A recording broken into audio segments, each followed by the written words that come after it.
And good morning from the Hawaiian Tahitian Island chains, eastward over flyover country to the Caribbean and the U.S. Virgin Islands, south into South America, north to the pole, and worldwide on the internet. This is Ghost to Ghost AM. This morning, ladies and gentlemen, we're going to do something just a little bit different. Ghost stories, real ones, from all of you, all night long. I've been doing this on this program, if I can remember to call it the right name, Ghost to Ghost AM. I've been doing this for years and years and years at Halloween. Now, on the West Coast or Hawaii, you're probably saying this is not yet Halloween.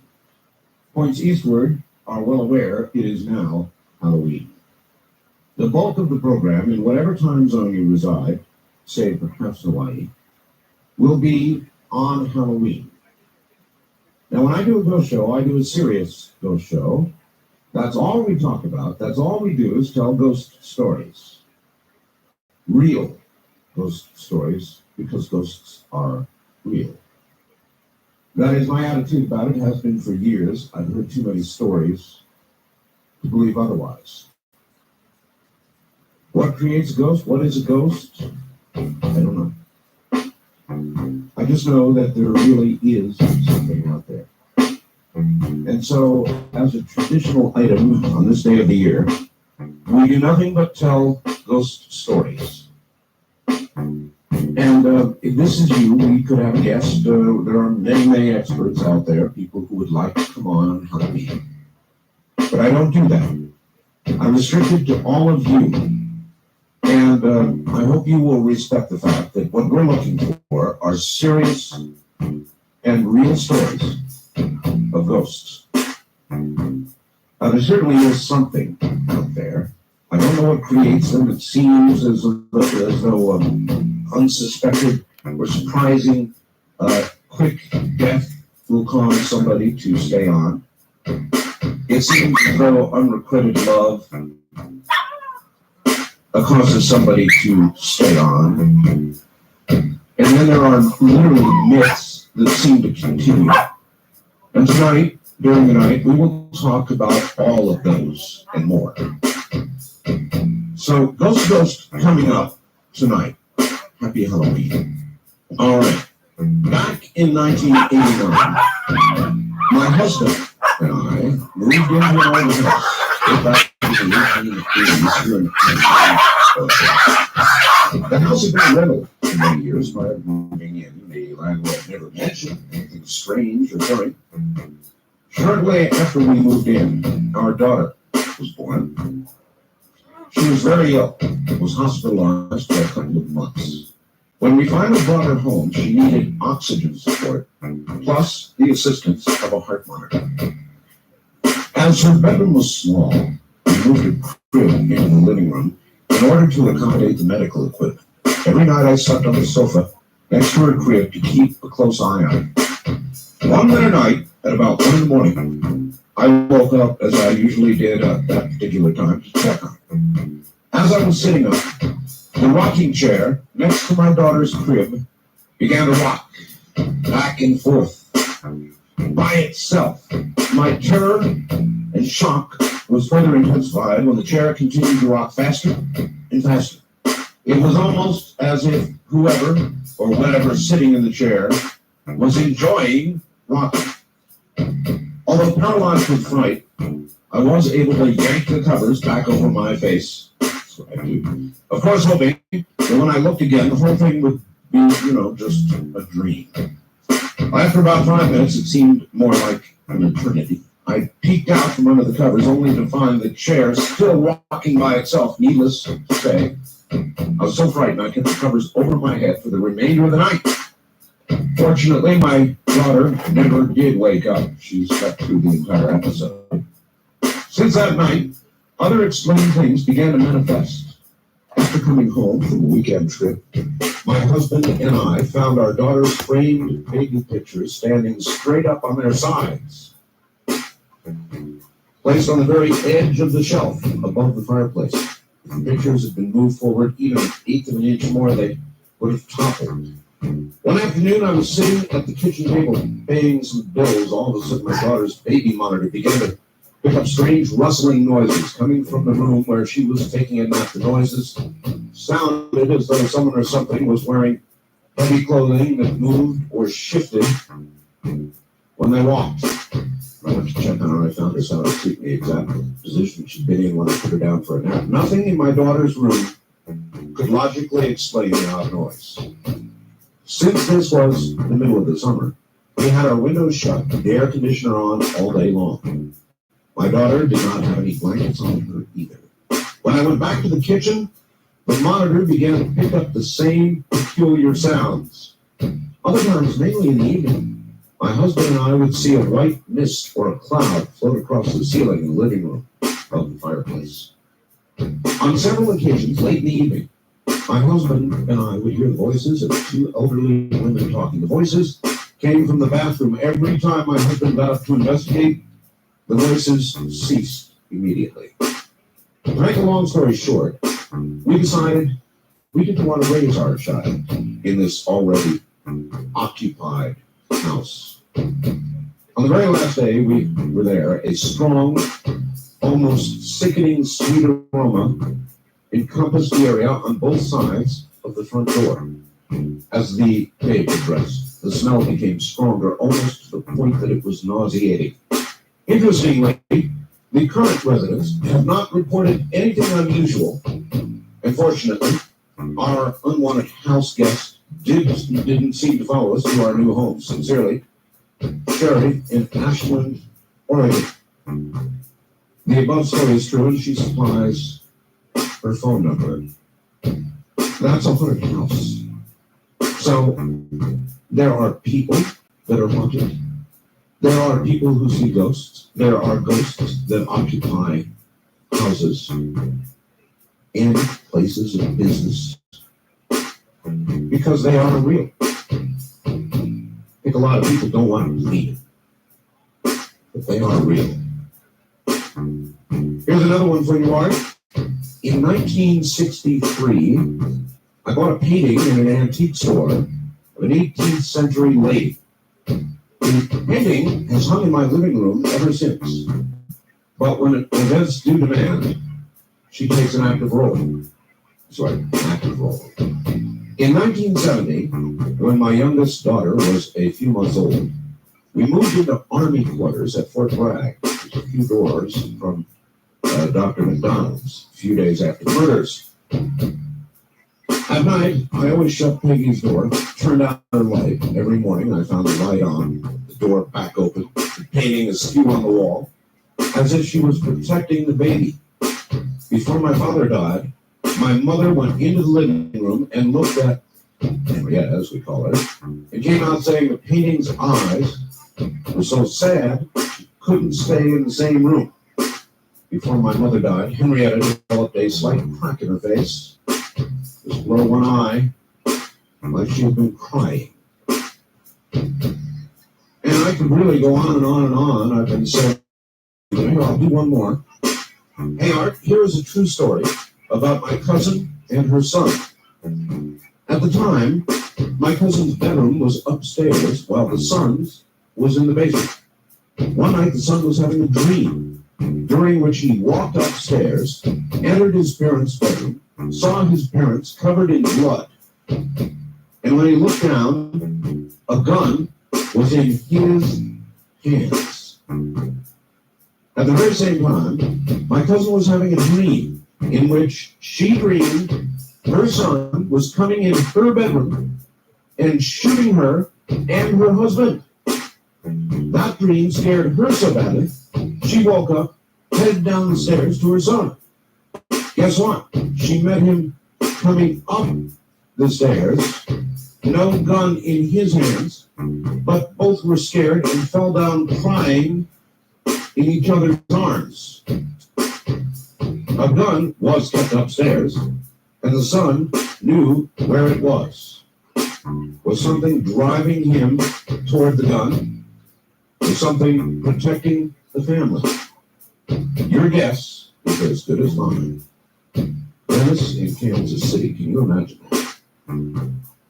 A mother and a son having an identical dream of murder that came that close to consummate. You tell me what that is. So that is the spirit of it, if you will. And if you have a ghost story that you would like to share with the rest of the nation, we would love to hear it. Again, all I ask is that as I approach it, you too approach it in a serious manner, because this is a very serious subject. And this is the annual show we call Ghost to Ghost. So if you have a ghost story for us, pick your line and come ahead now.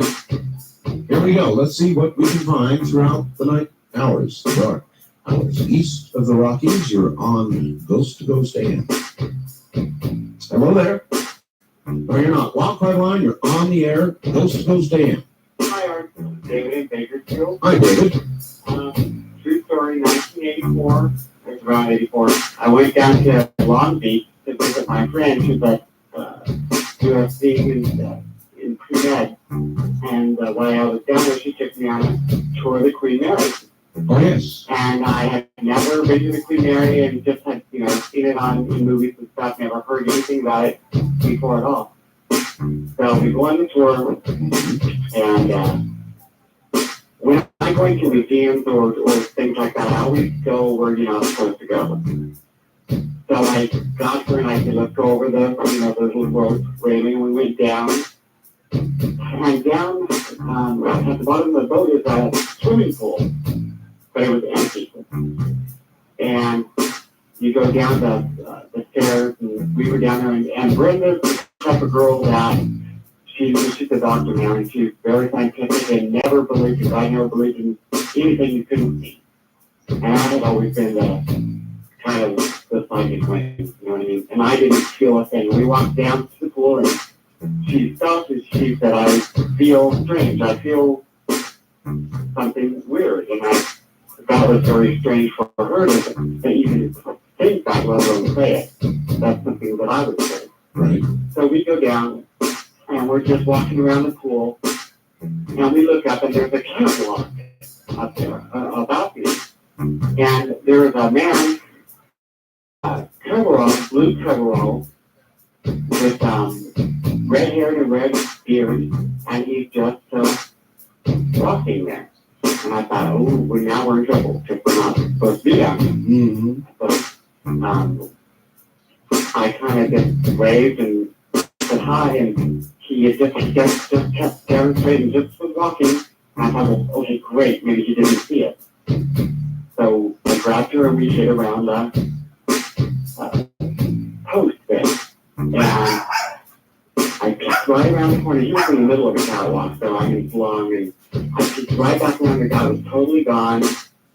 About a year later, I'm watching some special on TV about the Queen Mary, and they had some actor portraying this certain spirit, and it was the exact same guy that they had described as he was crushed to death or something. Yes. And I called her up and I said, turn on the TV.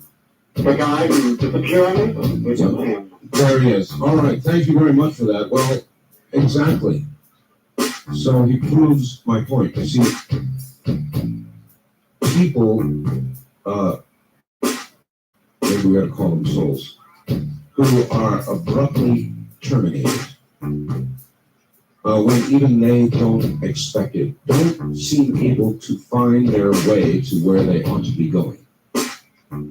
Instead, they remain, or seem to remain, acting out as if from the damned, this surprising end to their life, like a big tape loop.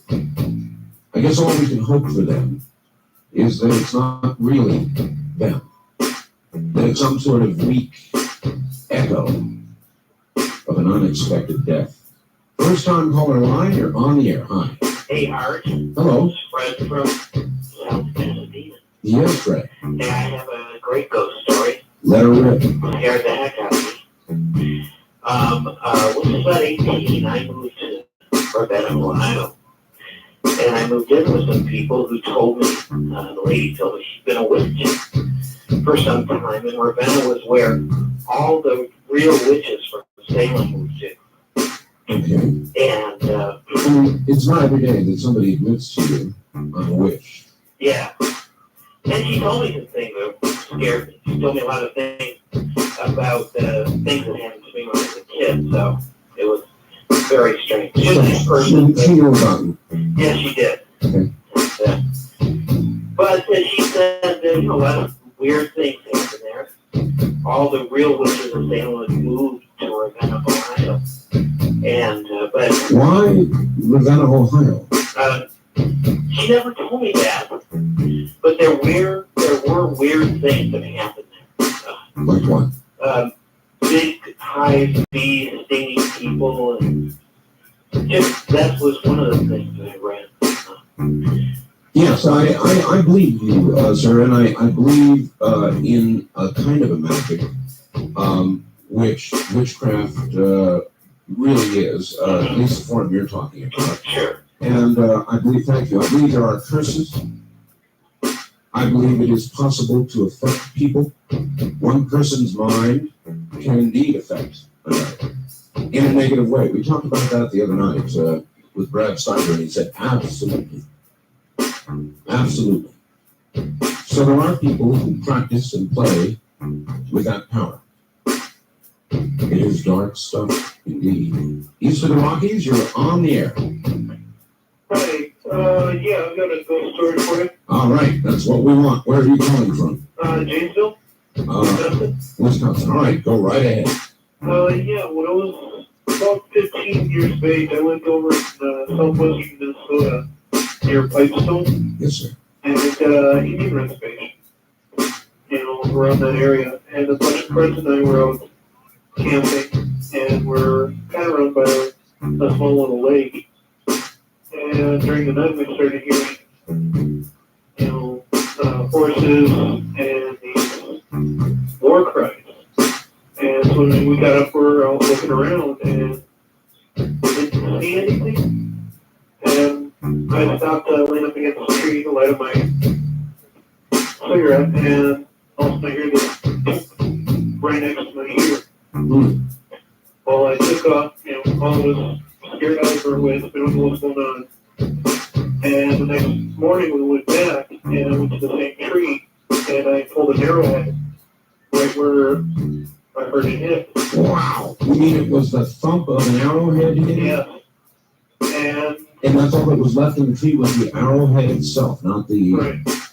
The arrowhead apparently broken off through the ears. And it gets better. Yes? We also were, searching around the area, and we found a couple tomahawk heads. Yes. A bunch more arrowheads. An actual part of an arrow. And we went and saw one of the tribal men for the Squid tribe. Yes. And they said there was a battle there, and a lot of the Native Americans were slaughtered there. It was a time flash. I mean, you were in a time flash. They occur. And particularly in areas like that. And for a moment, just an instant, you were part of it. And, it scared the heck out of all of us. What do you think that means? What do you think that means about death? I mean, because you experienced it, so have many others. You were actually part of it for a minute. I mean, it's like either time caught up with you or you went back in time. I have no way of knowing what, but you were part of it. So what does that say about the nature of death? That we don't really exactly die? That events never really are done with? That they just keep repeating themselves again and again? Yeah, that's the only thing I can think of is what the shaman said also. We talked to him also. He took a couple of the tomahawks that we found. Well, it's something to think about. I thank you for the story, my friend. And you're in the spirit, all right? This, from the high deserts It's Halloween and Ghost to Ghost AM.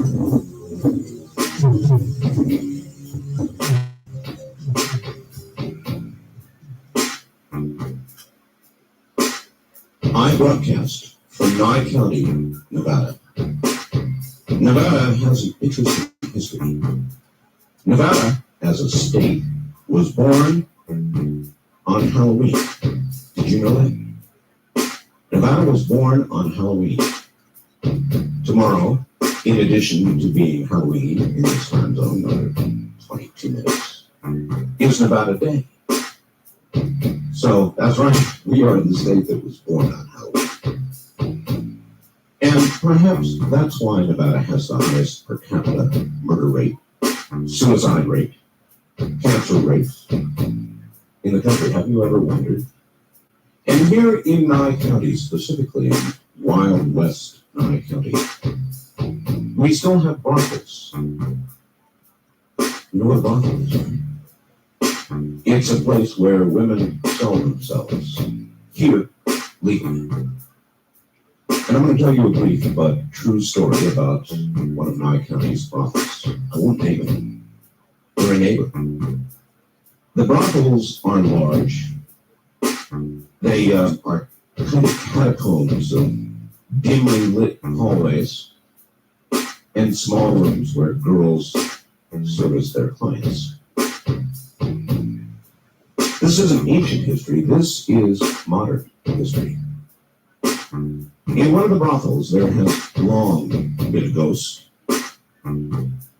Its name is Harold. It's a female ghost. Don't ask me why the name is Harold. But Harold has been in this brothel for as long as anybody can remember. Has been seen by wave after wave and shift after shift of working girls, and there is a long legend that is held to be true, that those who see and are able to touch Harold's red dress will have $1,000 night. And that has been long proven to be true. Who is Harold? Don't know. Why does Harold inhabit that place? Again, I don't know. I'll leave that up to you. But I'm giving you a true story. It's here in Nye County, about close by. East of the Rockies, you're on the air. Good morning. Good morning. By the way, I'll be pleased to tell you that I am ordering the Glen Farm, the 11. Oh my word, I can't say that. Anyway, I'm ordering one for my nephew for Christmas. Well, you'll enjoy it. It works. Yeah. Where are you calling from? One of Robbins, Georgia. All right. Do you have a ghost story for us? South America. Mm-hmm. Sir, I want to preface what I'm saying because this is a story that happened to my father, who began to cease. My father was born in 1890 outside of a very, very small town of Knoxville, Georgia, and there's about 4 miles out of town in Florida. And there was a stretch of road there that runs between Knoxville, Georgia, and over to what is now I-75, 20 miles away, at a little town called Byron. And certain portions of this road were considered to be haunted. Now, the strange thing about it is, after the road was paved in 1923, Yes, all the hauntings ceased. that is on. I can understand that a road, after all, people aren't killed on roads. On corners, particularly dangerous areas, passing zones, all that sort of thing. Yeah, there's a great assault stories called almost, in fact, somebody wrote them up years ago called Crawford County Tale. But anyway, this is my father when he was about 10 or 11 years old, was riding with his father, his younger brother, and a black man who worked on the farm with him, back from town to his home. Yes, And as they crossed this, what they call Culpeper Creek, they saw a head of a woman was walking in the middle of the road. Now, this was not unusual in the country in about 1910. sure.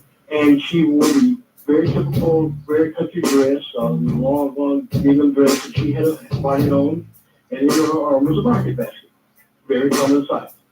Well, as they pulled up behind her, my grandfather kind of plucked the needles and stuff and reined them back in so that, you know what I mean, when you got 2 needles put in the wagon, you have the wagon tongue in the middle. Well, sure. Yeah. And so that the wagon tongue would not stick out as it does in its way and get the woman in the back. Yes, sir. And as he pulled the reins back, and all four of them, the witnesses, were completely diminished. Completely diminished. Yes. If I had to bet, I would bet she had been killed on that road. It's very possible. That was at least, I know, oh my gosh, I even had an uncle who committed suicide on that road. He was a mail carrier, rural mail carrier, and he pulled up on the top of one of the higher hills, parked his car, shot himself through the head, and then rolled on down the hill. Well, there's a thing about places. I don't know what it is, but there is a thing, sir, about places. I appreciate your call. I appreciate your story. And a particular interest is that this hunting went on until the road was paved. Now, what does that tell us about the nature of hauntings? How could paving stop? First time caller line, you're on the air. Good morning. Happy Halloween. Our business stand in Las Vegas. Well, happy Halloween to you. Yes, I have a true life ghost story for you. I have a senior myself, 17 years old. I had a little boy, and I moved back in my parents' house, and they just recently moved into a house in Las Vegas. I'm not going to give you the address or anything. Thank you, don't. And my mother, after I moved into this house, they told me they heard voices. They heard the voice of a little boy, and he was in the backyard saying, "Where's my grandpa?" And one night, my mother was coming downstairs to check on me and my son, and she saw a little boy run across right in front of the stairs. She yelled for my father. My father came downstairs to baseball bat, and nobody was there. Well, about 3 days after this, I recently took my son down for a nap, and I just got done doing laundry and I folded all the clothes. I went in there to put a load of laundry into my room, and all his clothes was unfolded. And so about a week or so after that, my little brother was at home with my parents at the time, and my son woke up, and I looked at the end of my bed, and I thought it was my little brother standing at the end of my bed, and I asked him to go get me a bottle. And I sat back down with my son, and I looked back up, and he was gone. He was gone? He was gone.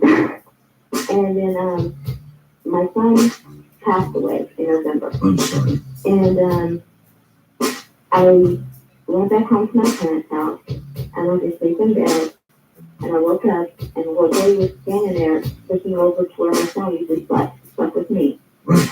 And he looked at me, and he goes, "Where's the baby?" And I was thinking, well, sweetie, I'm sorry, but my baby died today. And he looked at me and goes, "I'm sorry." He goes, "My grandpa died too." And that was the last time I saw him. Wow. Weeks after that, a neighbor of mine, he lived in the neighborhood since it was built. And I was asking her if a little boy ever lived there. And she told me about how a little boy came in the summer with his grandparents. And he was out playing on the road, and he got hit by a car. And they never heard about anything about the house or anything else. But after that, I mean, he was a very strong ghost. He never really bothered us or anything. He played the world pranks. Like this little boy, about 8, 9 years old. And like he said, there were to wear stuff like that. And you walk through the house and you feel cold spots in the house or things. But Yeah. He was very nice. Well, I don't know what that tells you, but there certainly are things remain. I mean, it's not the end of life. One way or the other, things continue. And I'm sure that may comfort you somewhat. In a lot of ways, many of these stories are verification of life after death. Oh, yes, I really believe. I believe my son's in heaven and everything else. And but this little boy, I mean, he was constantly with his grandfather. And, I was kind of hoping that someday, hopefully he'd find his grandfather and he'd find his way over. I understand. I very much appreciate the story. Thank you. Sure. We go on. To where and to what, I don't know. Some may remain. But what you will hear tonight will be a consistent thread indicating there is obviously something that comes after this life. Wildcard Line, you're on the air. Hello. Yeah, how's it going? It's going fine. All right, this is Tony from Las Vegas. Hi, Tony. 2 Las Vegas calls. Yes, I got a couple of fine tinglers for you. let it rip. Okay, well, there's this park outside of St. Louis called Rockwood. Yes, sir.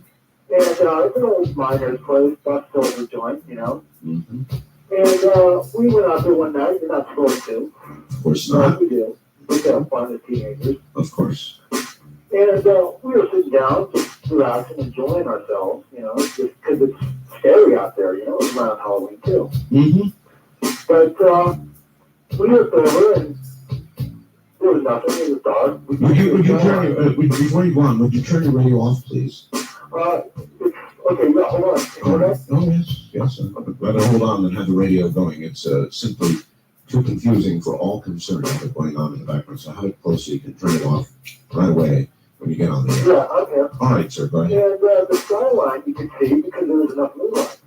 It was very dark everywhere else, though. Sure. Like within the valleys and the tree line and all that. Right. It's darker and all get out.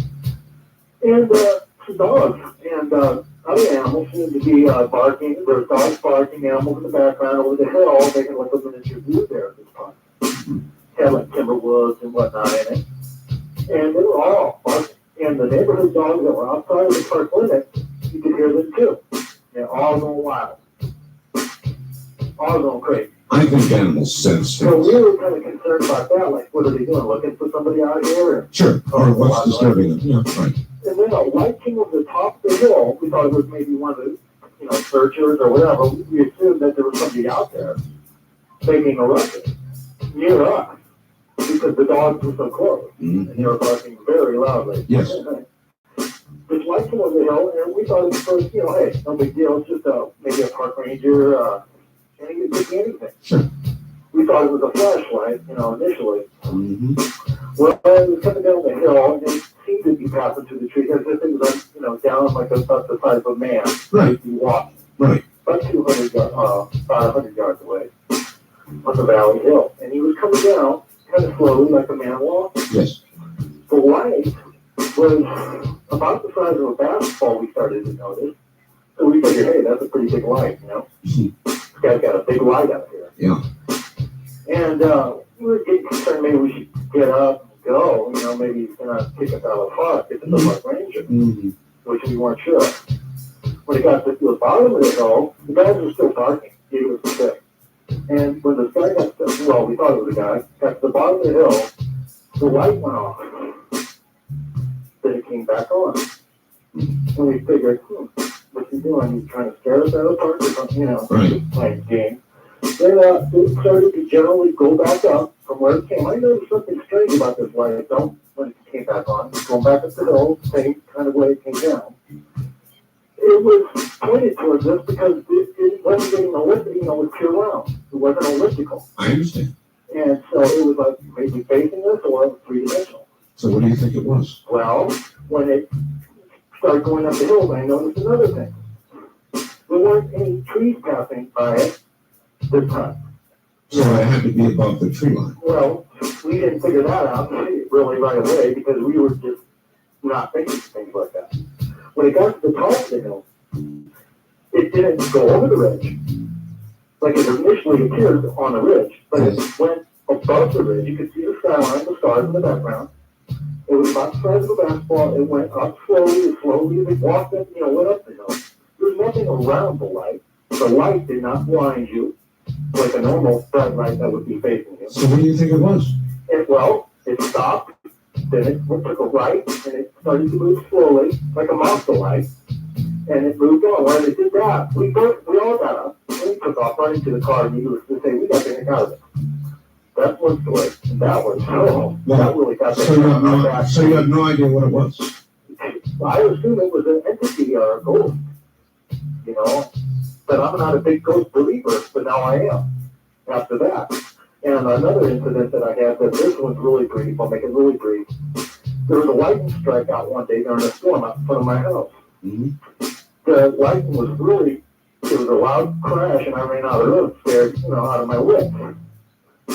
But before I ran out of the room, a small piece of the lightning, I forget what they call it, it's the physics of lightning, a small piece of lightning came off and hit the lamp in the room. So I ran out on all fours. The next day, I went in that room to replace a light bulb because the lamp needed one. I'm sure it No did. light. So I went, got a light bulb, and went up to put it on. There was no light in the room, nobody was home that day. a light bulb fell out of my hand, hit the ground. I saw it. There was enough light coming in from the other room to where I could see the light bulb bounce a few feet. So I went and I looked for it, couldn't find it, got a flashlight, looked through it for 2-3 hours. I looked for it. There was 2 radiators in there. I looked under them, everything. There was no furniture in there because we were remodeling. Okay.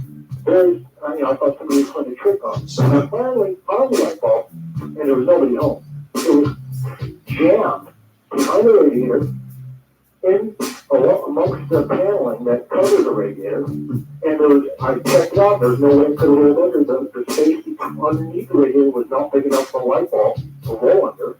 It was physically impossible. I've got you. All right. Well, maybe it was some sort of force that lingered from that branch of the lightning that you talked about. It's hard to say.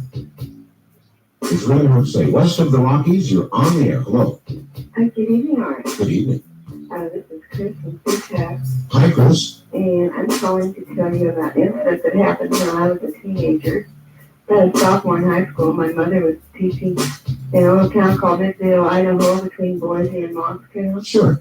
up in the mountains. And when we got up there that year for her to teach, there was no place for her to rent. But this big old house on a small farm with a big, long horse barn. And this was a very strange house. I guess it had been used as a hotel at one time. And so it had lots and lots of little rooms in it upstairs. And my brother sat downstairs in one room, my mother in another room.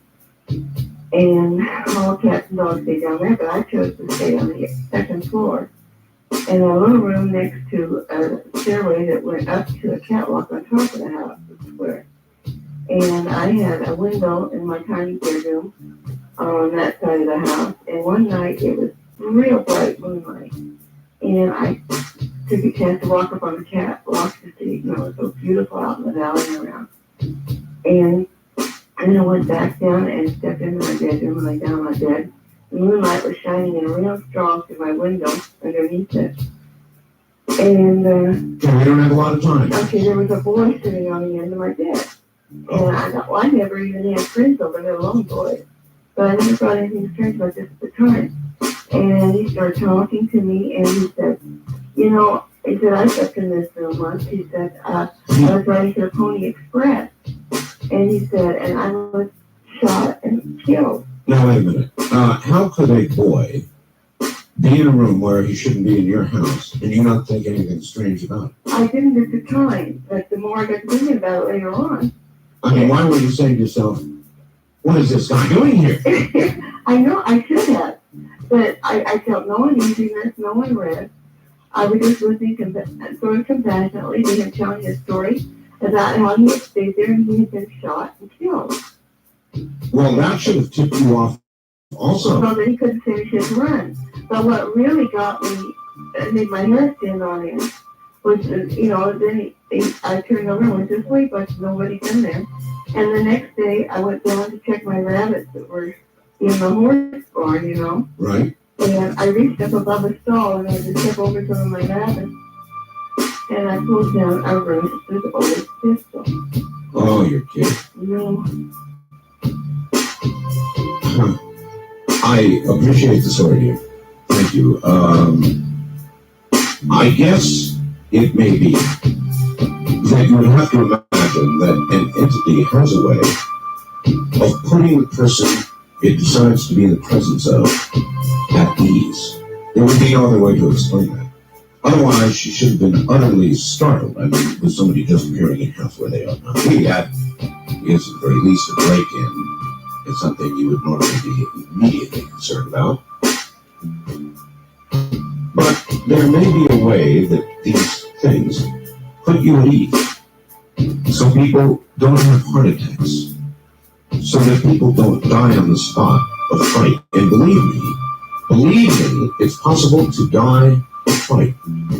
So maybe in making their appearance, these entities have a way of calming you. I suppose one might suggest, as a spider may paralyze and calm its victim, it's sort of stored, I can keep it for a while, but not with that same intent in mind. Otherwise, you'd have a heart attack and you'd die of fright. So we simply accept it and listen instead. Interesting. All right, this is Ghost to Ghost.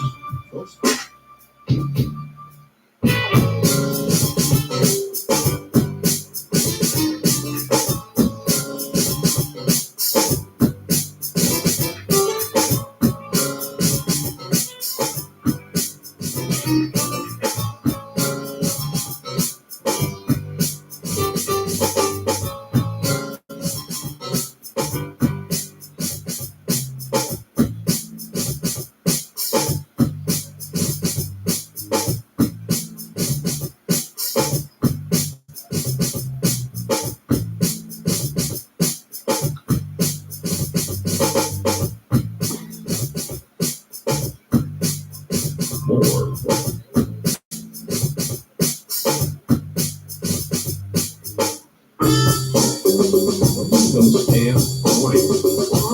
How are you and where are you? All right, welcome to the show. What happened? I spoke over this story. It happened about 20 years ago. She was living with her husband, and her husband was studying American in the other country or something. But anyway, they were sleeping, and she woke up. And No, dear, there is spiritual. yeah. And she woke up, and there was like a bull's head or what is it, hanging over her bed. And she heard a voice coming out of it that was not English. I couldn't understand what it was saying. It was like just moving off. And after a little bit, and she looked at her husband and his mouth, and his mouth is the word. And the voice was in his mouth. So finally she was able to wake him. And when she woke him, he jumped out there and told her that the devil was after her. And she told him that she was God. So I guess they got a little bit of twist that night. Well, maybe spooky is a better word, actually, in the circumstances. That's really strange. So either he was possessed by or projecting that entity. Something happened, but that's not it. So the next day she went to work next door for an old lady, being in the coffee shop. And he went to work, when she looked out the window and the trailer was on fire. And it burned to the ground. Oh my God, really? Yeah, I have the picture and paper and everything put out. It burned, they said it was an electrical fire. But they put another trailer on that property, but they had the wind truckers come out and rent it. I wouldn't rebuild on that property for all the team shut. No, I wouldn't either. I wouldn't either. My hair stood up on the back of my neck last year when I was listening to the Halloween show. And the lady called me and described practically the same thing that she had told me. And boy, I didn't sleep at all at night. I was like, I up in there. Well, there's a good reason for that. Because these things are real. Oh, I knew that she told me. I knew that she was telling me the truth. I appreciate your call. Thank you. Now you tell me, was he projecting that? Or was it something within him? I don't know. I'm not sure. And I'm not sure that was a ghost either. That may have been closer to pure evil. Wildcard Line, you're on the air. Good morning. Hi, Art. Hello. Hi, this is Diane Hanson, the one with the dog story. Oh, yes, I am. Welcome to the show. Well, hello. I have two really big ghost stories. One that happened in Palmerton, Ohio, when I was a child. My aunt and uncle had rented a house. The old man who lived in it was sent off to the nursing home because he was ill and wanted to be back. Well, he died in the nursing home. They moved in, and strange things began to happen. They would smell cabbage boiling. They would hear footsteps going down the hallway. This weather was like in the middle of the night. Of course, no one was there. Well, I went over to spend the night with my cousin, and my girl cousin and I woke up overnight to find two gravers standing in the bedroom with their leases spread up in the air. Oh, that's bad. We were like 5 or 6 years old. Very bad. So, I left. I went to go home.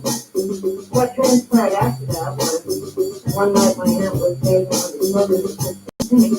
She went out the back door, and there was a man sitting there. That called the man to answer her. He wouldn't answer her, so she went and got the shotgun and fired point blank through the door. Well, the And the neighbor back came running, find out what was going on. And of course, there was no one there. Once the day that it started, he described it as the old man that lived there.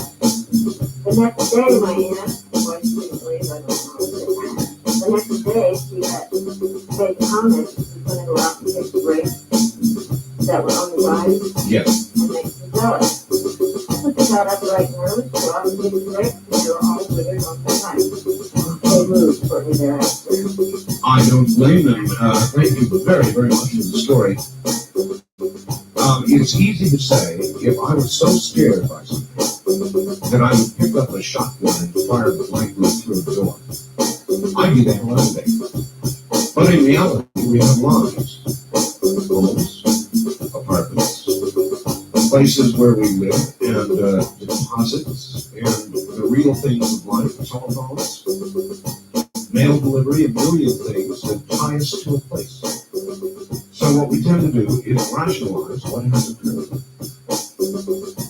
explain it away in our own minds, so we don't have to do what we really think we ought to do, and that is get the hell out of there.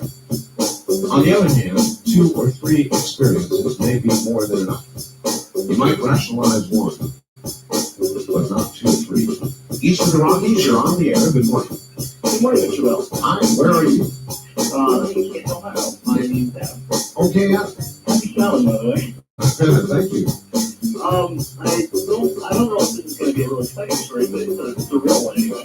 That's what counts. Yeah. I remember this specifically, despite my age. I was only 5 years old. I was asleep at night, and I just woke up, and I really don't know why. I just, for some reason, just got up, and I was awake as if I, got up on a regular morning. Sure. And I lived with my grandparents. Was this the middle of the night when you woke up?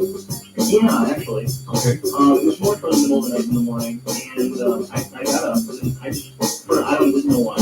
I looked around, and I couldn't find my mother or anyone around. I went through the house and finally found all of my family members. It was odd them being there that night. They were all sitting around, and they all seemed to feel really sad. And I asked what was wrong, no one would tell me, so I got a drink of water like a good little kid and went to bed. And when I was asleep, I was trying to go to bed, and I looked up at some point and saw something at the foot of my bed. This is a very common story, I'm sure. It looked kind of greenish white, and I just, as a kid, I just saw it, and I just, got scared, and just put the covers over my head, Natural reaction. and just sat there trembling. Yes. And, and then, as I started to calm down, I realized it looked like my grandfather for some reason. So I peeked back out after a couple minutes, and there was nothing there. So I just, I was a little kid, I was tired, I just went back to sleep. So I woke up the next morning, and apparently what had happened is my grandfather had started feeling chest pains. And he had gone to the emergency room. Your grandfather had been in the house or not? Yeah, he lives with us, both my grandparents. And he'd gone to the emergency room, he had had chest pains, and he didn't want to go, but my grandmother had him to go. And he'd gone down there, and he was in the emergency room, and it was his time to come up. And apparently, he felt someone else there needed help more than he did. The person obviously was more ill. Yes. So he had to go ahead and go through. And finally, when they got him, how things are in the emergency room, he walked in, and he was walking into class, and he was dead. On the spot. On the spot. So, Well, he came to see you. apparently. Yeah, he came to see you, sir. I appreciate the call, but he came to see you. There's a million stories like that. As you look into the question of whether there is life after death, this is one of the most intuitive kind of stories you will hear. Relatives, loved ones, family will die suddenly. And those folks who had no idea that they were even in jeopardy will see them because they will come to visit one more time. Proof? Something you can scientifically lay your hands on? No. Enough stories so you can believe it is true? Absolutely. West of the Rockies, you're on the air, huh? Hi, I'm Nancy. Well, welcome. Yes. And I'm not sure if this is the real story, but it's getting back out. All right. I was asleep one night and I was having a nightmare that somebody was trying to kill me. And I tried to wake up because I knew I was dreaming. And then all of a sudden I felt like somebody had just put their knee or pressure on the bed. Oh, And that just scared me so bad, and I was struggling really, really hard to wake up. And I finally was able to open my eyes, and there was no one on the side of the bed, but at the foot of the bed I could see a man from the waist up, but he was in light. It was a negative, but where it should be light, it was dark. yeah, and where it was Where it light, should be it dark. was bright. I've got it. And he was moving around. I could see it. I could see the outlines of his face and features and all that. And he was moving around doing stuff. And all I could do was just, I kept saying, I don't want to know. I don't want to know. I don't want to know. And I looked over and I turned on my light and I looked at my clock and I looked back and he was still there. And That's bad. I know.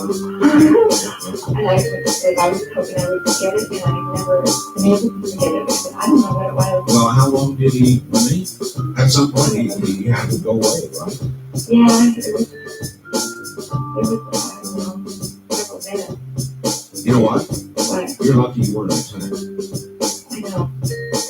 because that would have been it. Well, do you know what happened though? Then about 5 minutes later, this happened last year, and then about 5 minutes later, I was sitting here in my dining room with my back to the sliding window, and I could think I was hearing something outside, and I figured with my door open a little bit to blow the smoke out, and I got up to get a cup of coffee, and I went over and I sat back down, and all of a sudden I just thought, oh my God, I knew somebody was behind me.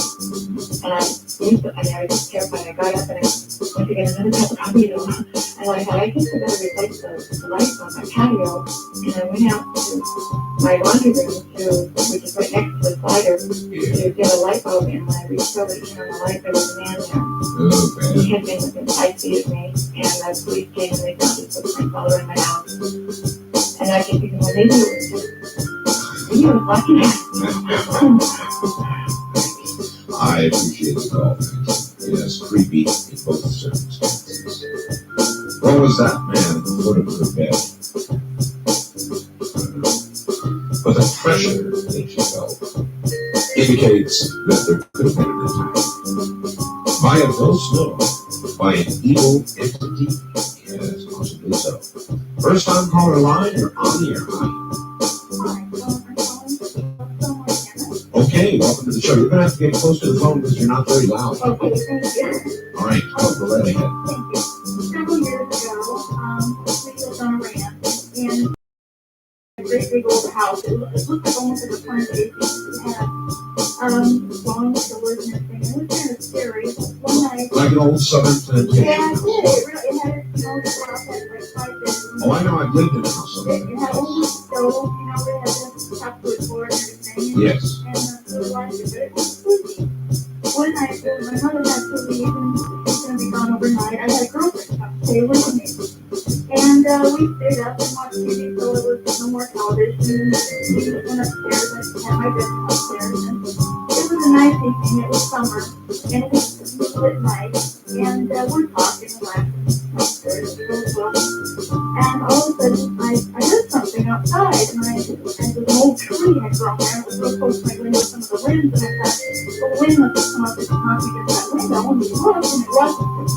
And I kept listening, and I thought, well, that is a very familiar sound. And I said, well, what is it? And I said, oh my God, it sounds like somebody's chopping wood. We had a wood pile right outside the house there, and that's why I supposed to that wood. And I chopped along, and he hit that sound wood. You bet. And we just looked at each other, we were like horrified, and I thought, well, we gotta go see what this is, So we were downstairs, and they had a baseball bat, and I thought he had a butter knife or something, and we walked outside and so forth, and got to the end of it. There was a very large, 500 gallon cocaine tank of white one at the end of the court. Oh, yes. The sound is still continuous, only loud, and it's definitely something is chopping wood. And I'm going, oh my God, and so we were too scared to step off the fence and look around the a sudden, the noise stopped. And we're frozen right there. And I looked over, we're looking towards the propane tank, the moon is just right. And all of a sudden, there's this long, dark shadow, and it's floating. And it's in a shape like of a person. It had a head, its shoulders. It was like a man's shadow, very tall one. And it's floating across that propane tank towards us. And we screamed and ran to the door, and I grabbed the door, and she was shoved me out of the way, and she grabbed the door. We were out for like 5 minutes of trying to get in the house. We finally got in, and we stayed awake all night. I was so scared. The next day we went out, and there was wood had been chopped, and thrown all over the barnyard and all over the yard. And it was, I wish that would have been nice. Whatever the hell was out there wasn't good. No, it wasn't, and it was, I never stayed there alone again without my mother there anyway, so, Well, let me tell you, teenage girls are dangerous things. yeah. They really are. And I've had a number of guests lately, all of which have confirmed that teenage girls project things because they are so emotional, their hormones are raging. I call it the Carrie syndrome. But teenage girls project things. And that may be what you did. That might have been. Or something may have been in. Yeah, within that home, there were odd things that would happen. Sometimes I'd be in my room and someone would call my name and say, "Come here," and I would be like playing the guitar or something. And I'd say, "Well, didn't want to be bothered." And I'd say, "What do you want?" Tell me like my mother. 3 or 4 times this would happen. I'd finally go downstairs, discuss it, they wouldn't come, and there wouldn't be anybody in the house. It was just me. So, Dillon home had belonged to a very large family. They built in the 1800s, and they were still there, I think. Were you a pretty hyperactive teenage girl? I know I thought it was very calm. Well, I mean, I was probably. Well, there's been a lot of studies about teenage girls, I'm telling you.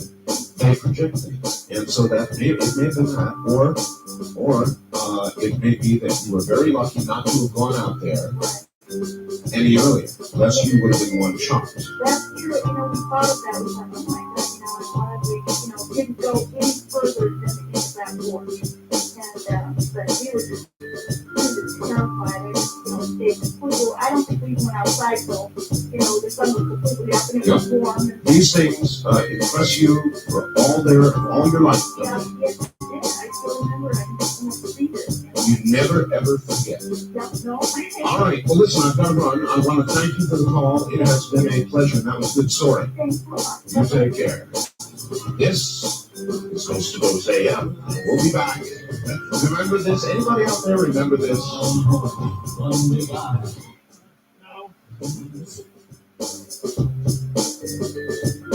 remember this.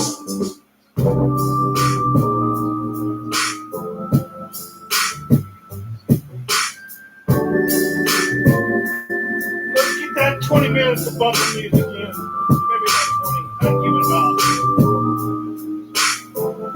Goes. Try to give it about a minute. 45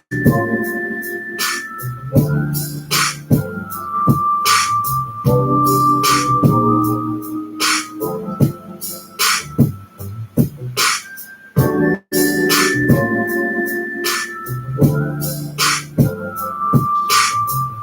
And so back to it we go. First time caller line, you're on the air, top of the morning, Tim.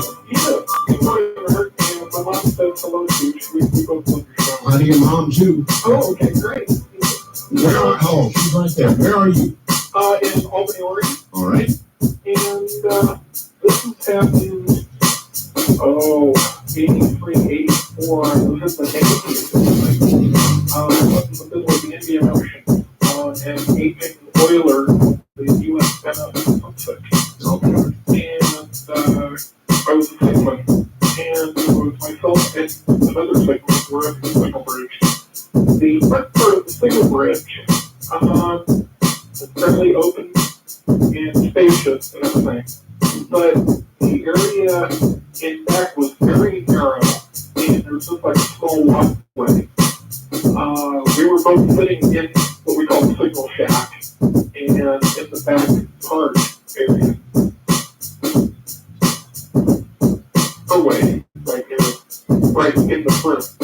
And the ship being old and everything like that. I mean, there's no way we ran this one up there sideways, trying to figure this one out afterwards. But, and it could have been someone trying to play a trick, but we really don't think so.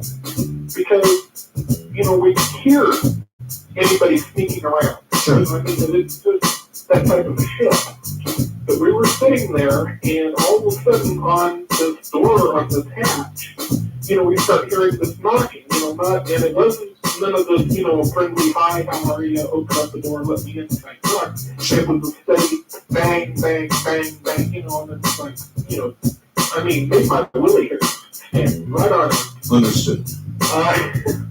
But we thought, we opened up the door and there was no one there. And, we thought, oh, hi, okay, playing a joke. Messing around with us, sure. Right. And, we're out in the middle of the ocean, it's bound to get boring.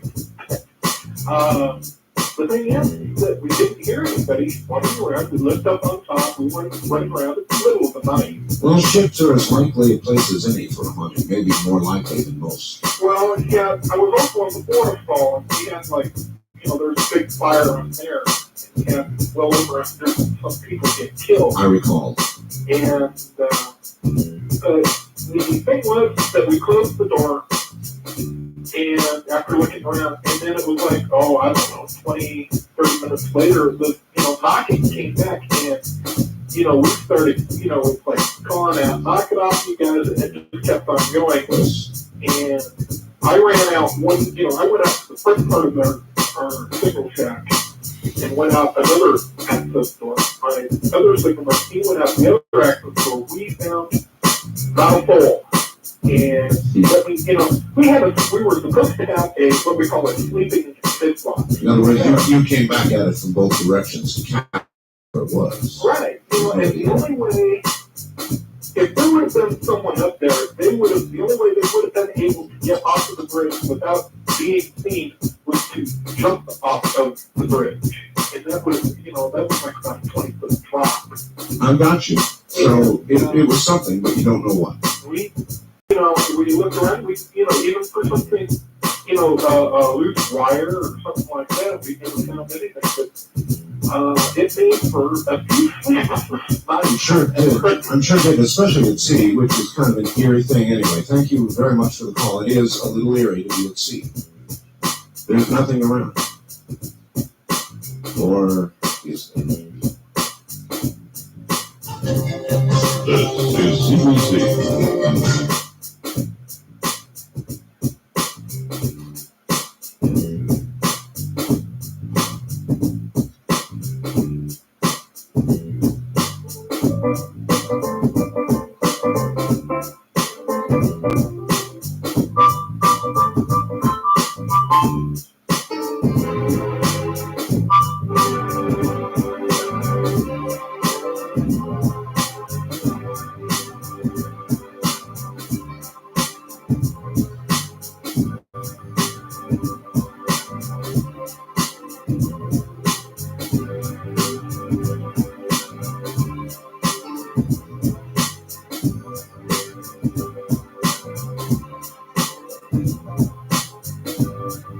No, it's not on.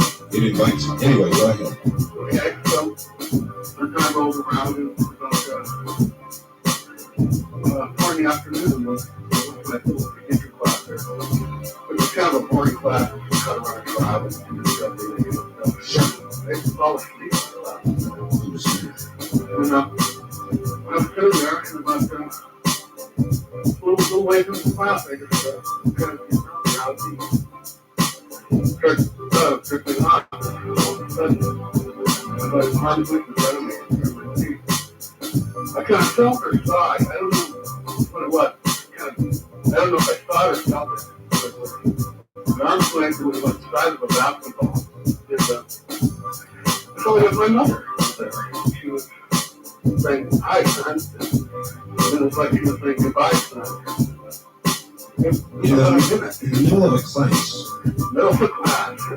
I didn't know if I was hallucinating or what, but I came to and I was very aware of that. I understand. And The adrenaline suddenly pumping real hard. real hard. And there's lots of maybe movers. The air looked a little swirly. The seat swirly. I don't know if everyone thought it was feeling it or what. But Yes. at the end of that experience, it left me, this thought entered my mind, and it said, well, when you get home, just one of your sisters called and said, and your wife said she was real upset. That was your mom sitting there. Was your mom alive? She was. And she was in the terminal phase of the cancer. Yes. So when I got home, I went there and said, Tom, what are you doing? Real upset. Wanted to call back. It's funny, it was the same language that I heard in my mind, you know. So I You called. called up Kirsten right away. Went out to Kirsten. She said, Mom passed away about an hour, 15 minutes ago. Yeah. It was exactly the same time when When you yes, in the middle of a busy but boring class. yeah, the whole procedure class, and it was just, There's no question in your mind, is there, that was your mother? there's no question, because I've never had an experience like that before. Yeah. And it was like, she came and said that actually when she was with me was about an hour and 15 minutes after she had passed away California time. And it was beautiful, because I knew.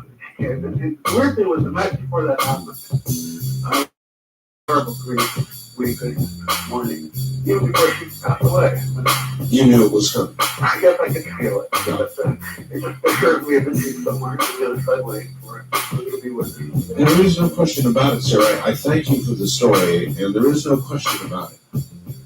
How many of those do you have to hear before you begin to conclude that this is real? That this life is not the end?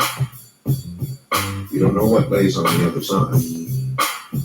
There's no way to know that. But there's something. It's not a complete ending. It's not a great life. It's not a dead-end street.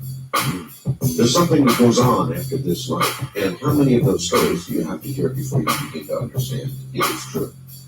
East of the Rockies, you're on the air. Hi. Well, Art, this one is, I've heard about the ghost tracks all through my life.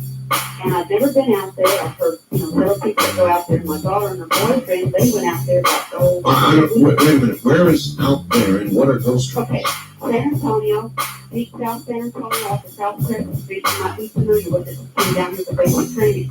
You're right, I was. But that was sort of like a hell on earth, as I recall it. Okay. All right, they're called the ghost tracks. And I had my daughter research it. And it turns out that in the 1940s, on an afternoon school bus was taking some kids home that lived down in that area. Right. Around the old mission, south, around San Antonio River. Oh, yes. South of town. And what happened is, as they were going over the track into their little neighborhood, the dang bus stalled, and the darn train couldn't stop in time. They didn't have road crossings back then, track crossings, and bus warnings. Right. And it hit the bus, and it killed the driver and the can and all the children who lived on the bus. So I had my daughter and her boyfriend told me how to get out there last Saturday to go see, before I gave you a call. And we researched it, and we went out there and go across the track, and very respectable. I was looking at the lay of the land and everything. Right. And there's a level area right there in the road, and it's level all the way through the track. You can see where the tracks are above the road. So I walked 30 foot away from the track, put my truck in neutral, and nothing happened. I was about that time, so what's going on? Nothing's happening. At that time, my truck started getting pushed. I mean, that's the only way to describe it was pushed. No, your truck was pushed? My truck was being pushed. I'm sitting on level ground on the street. And the next thing I know, my truck is being pushed, and by the time we reach the track, now this is only a 30-foot distance, I'm going at a pretty good clip, about 15 miles an hour, 20 miles an hour, and I'm going to put on my brakes. I said, no, don't put on your brakes. I said, please put on your brakes, the windshield track. So I didn't want to be expensive on the windshield of the truck, so I did.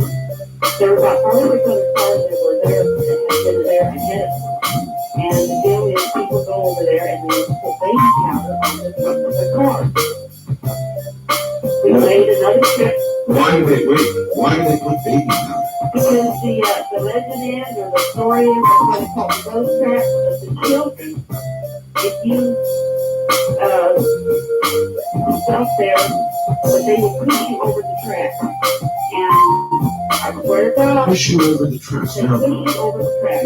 there was not a train coming, was there? No, there's no train coming. All right, so what you think is going on is that the spirit of these children doesn't want to ever see anybody ever get stopped there, and they push you over.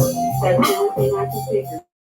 All Hampton is out on the front of the car. Oh, I've got you now. That's why the powder, and you see handprints there. Right, yes, sir, and there's small handprints. There were kindergarten kids, they're not large adult handprints that, somebody like this have gone with. They're small, larger handprints. How did you have the guts to try it? Just because everybody has and nobody ever been harmed, the thing is they're not harmful ghosts. They're like looking out for your welfare, your benefit. I understand. And it's really creepy. I thought, okay, yeah, sure, but I've heard about it all these years. We went into the neighborhood, they had made the streets, after they had children who put on the bus, saying, Bobby Allen, Judy Sue, Nancy Carroll, Darlene, and your two elders and the children. I'll what the neighborhood, but I can sit That is that's a remarkable story. Yeah, That it's really is. in Mississippi, my understand my mother has seen a couple of programs in the Halloween week, and it's been shown on TV, locally, and also on the nationwide news. Well, I really appreciate your telling us the story. San Antonio has a very rich old history, so I am not surprised. Yeah. Thank you very much. Take care. Now there's a good one. That's a good one. With little handprints on the back of the cars. It kind of makes you wonder, doesn't it, about the nature of life after death? Whether we remain in substance as we were in life, young or old, why we remain. It shouldn't have you asking questions of yourself. Western Rockies, you're on the air. Hello. Hello, Art. How you doing today? I'm fine. I'm Terry out of Temple, Hawaii. Oh, Hawaii. Hi, Terry. I got a story. I played Who's the West, Well, it was sweet. The last one, in a way, was sweet, and it indicates one thing about life after death. You say yours is good on it. Yeah. All right, go ahead. It didn't actually happen to me. It happened with the end of my mother told me the story. There was a time when they were all young, about I guess, between 10 and 15 years old. Is this in Hawaii, by the way? No, this is in Ohio. Okay, she was told by my grandmother to go down to the cellar. And at that time, the cellars were not, nice cinder block or anything like that. It was just dirt. She was told to go down to the cellar and make potatoes for dinner. Well, she didn't want to. She was going to play with it. And when she got yelled at, my grandmother said, yeah. Well, kids are, she was walking away, she was going to the cellar, and she was whatever. Not saying those things. Right, exactly. And she went down there and she was, pick up the potatoes and baskets and whatnot. And she heard these footsteps behind her. They were more like what you would imagine the sound of like Frankenstein walking up from behind you with bed. Well, she turned around. Yeah, that was bad. So she turned around and she ran to the top of the line. She goes running up the stairs. She's crying. She just, she was like, this all hurt. And my grandmother asked her, what you want to do? She just told her, and she just grabbed me, like, or whatever. And, my grandmother's holding her on the line. Yeah. Like, she's really very adamant about this. And she said, we just can't go, can't prove, and all this other stuff. And they said, okay, well, so they went downstairs and looked. Then? My grandmother and my grandfather went downstairs to look. Excuse me. the sellers were this one. Really? That's where it really gets weird. You see, at this point, they just kind of start. Like, right, you know, they're starting at the wall, and they kind of go up to where she was standing. They turn back around and they go back in the same corner.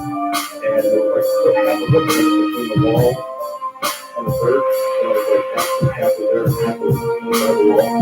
Oh, wow. So whatever this was, it hoofed its way right through the wall. Oh, man, that'd be it for me. Yeah, I think so. That's an incredible story.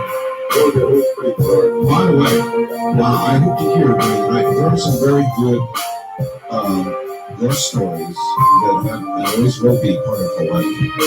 Yeah. It's a very eerie place, but that story, that was a good one, sir. Thank you. The other day, I was With marks in the basement. I don't think so. With marks in the temperature by the basement wall. Are you still drinking tap water? Well, you deserve better than that. Your body is 75%, but your brain 85%. You are bottled water is simply not much better.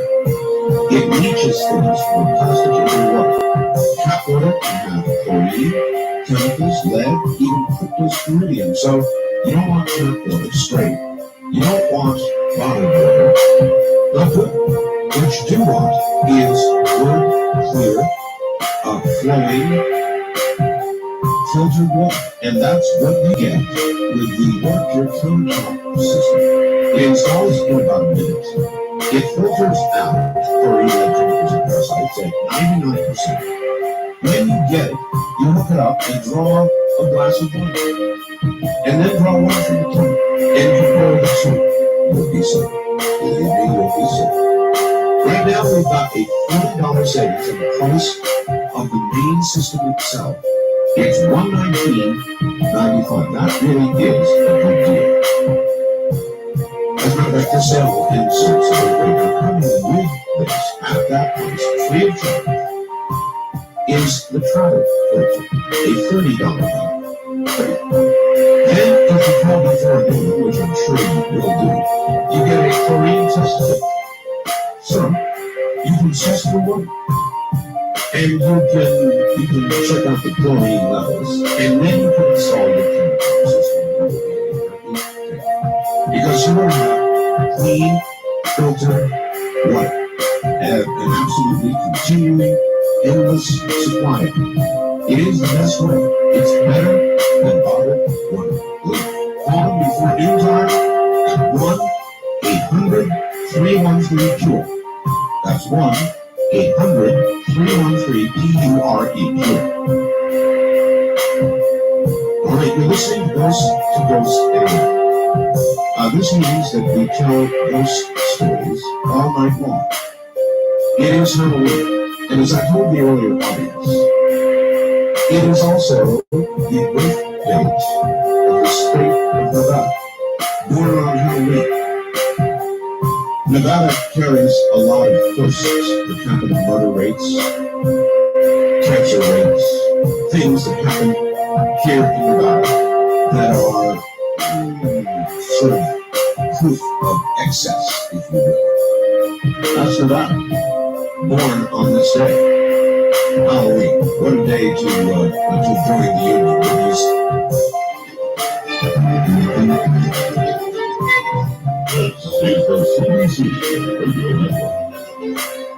All right, once again, all we're doing tonight on A-Line is taking ghost stories. Really, so whatever line you're able to reach us on, this night is devoted to that, as it is every year. This is now a yearly event on this program. I think I've been doing it probably for a decade. If you would like to join and give us a hair-raising story, you're welcome to. So once again, we begin. This one, the Rockies, you're on the air. Hello. Thank you. Very same to you, sir. Where are you? Very good, Paul.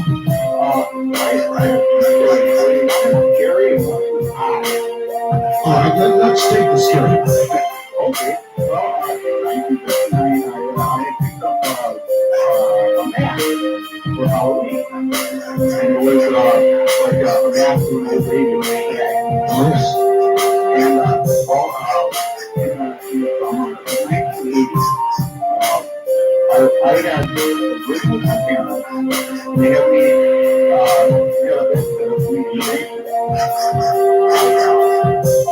I was sleeping late one night, and I was having this dream that I was being strangled by like a witch or something like that. Because I thought it was, and it was very real.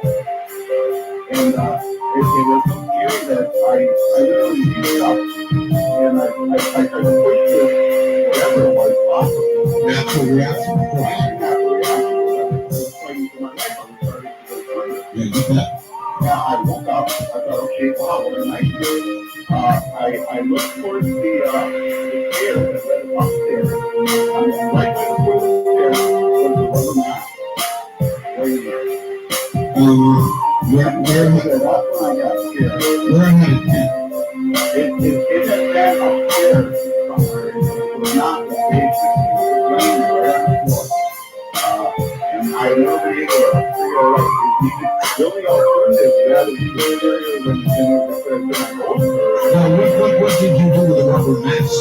I don't know. Did they I scream? my grandma and they didn't believe me. I was a teenager. They probably figured I just had it. Did you have any marks on you? No, I did not have one.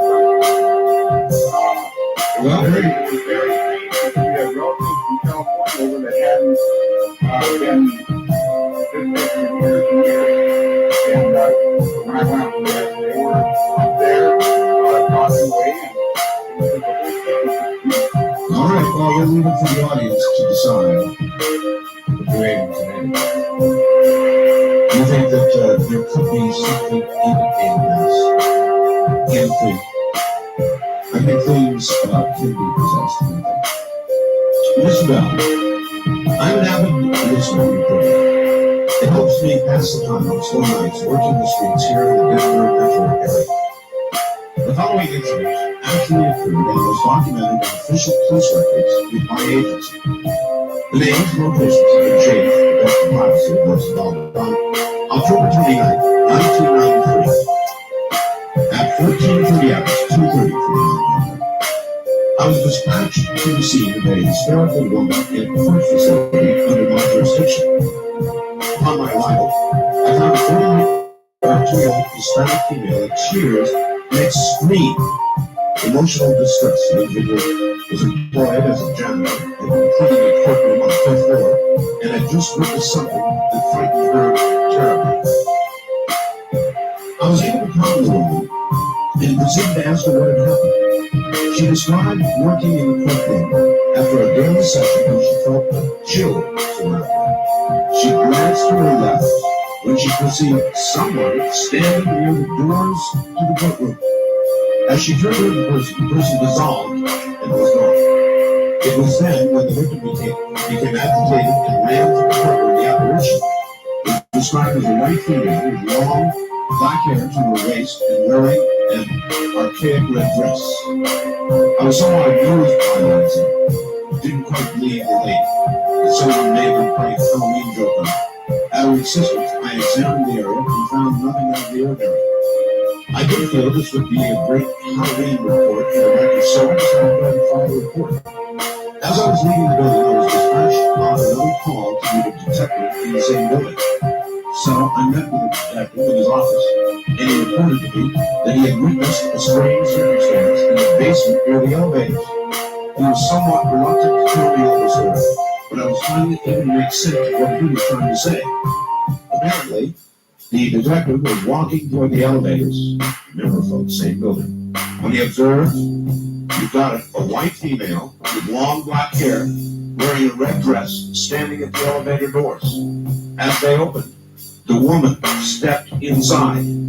The detective called for her to hold the door for him. She did not. It closed just as he got there. The detective then pushed the call button for the elevator. The doors immediately opened, and nobody was there. The detective stated the elevator had not moved, There was no sign of the woman or any way she could have exited the elevator within the time allowed, knowing that police officers are often given to pulling pranks on one another. I suspected I might be getting set up. But I went ahead and added the detective's statement to that report. When I returned to the station for end of shift, I showed the report to a fellow officer who studied this kind of thing. She was very interested, and I was surprised at her behavior. She called a friend first. We all went back to the courthouse and entered the courtroom. It was now midnight. On the dot, when we sat in the room in question. My friend sat on one side of the room, I on the other, supposedly to keep from interfering with their procedure. I was very unaware at this point what to expect. I still thought I was getting set up. All of a sudden, the temperature in the room dropped drastically. I felt a tingling on my skin. I looked at my partner and her friend, and they seemed to be in a trance-like state. I was getting a little frightened when they said, "She's here." And I left the courtroom by the nearest door available. I didn't know if there really was something there, but I was of the mind to wait outside the room. Suddenly, my partner and her friend opened the door of the courtroom and asked me back inside. After some considerable argument, I returned with them. Never saw anything, but I felt a presence near me, and I asked my partner what the thing wanted. I was told the spirit wanted to tell or ask me something. At this point, I really was frightened. So I asked, "What does it want?" I was told by my partner's friend that the spirit wanted to know if it was all right to leave. I looked at my partner, and she nodded to me. And so I told the spirit she could leave and everything was all right. As suddenly as it appeared, the cold, the feeling of presence disappeared. I was completely in awe. My partner later told me that the spirit was looking for someone to tell her it was okay to leave this world and go on. I'm not sure what really happened, but I do know there was something there, and that I will never again scoff at the fears or perceptions of another human being.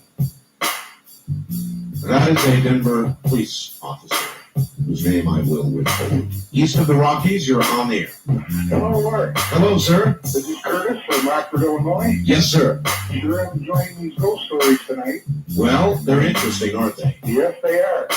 I had an experience back in the mid-'70s in a house my new wife and I moved into. She worked days and I worked nights, so we weren't there at the same time very often. But we both started noticing things when we were there by ourselves, where there would be a vibrating noise. We could never quite pinpoint it down. Didn't seem to last long enough to pinpoint it.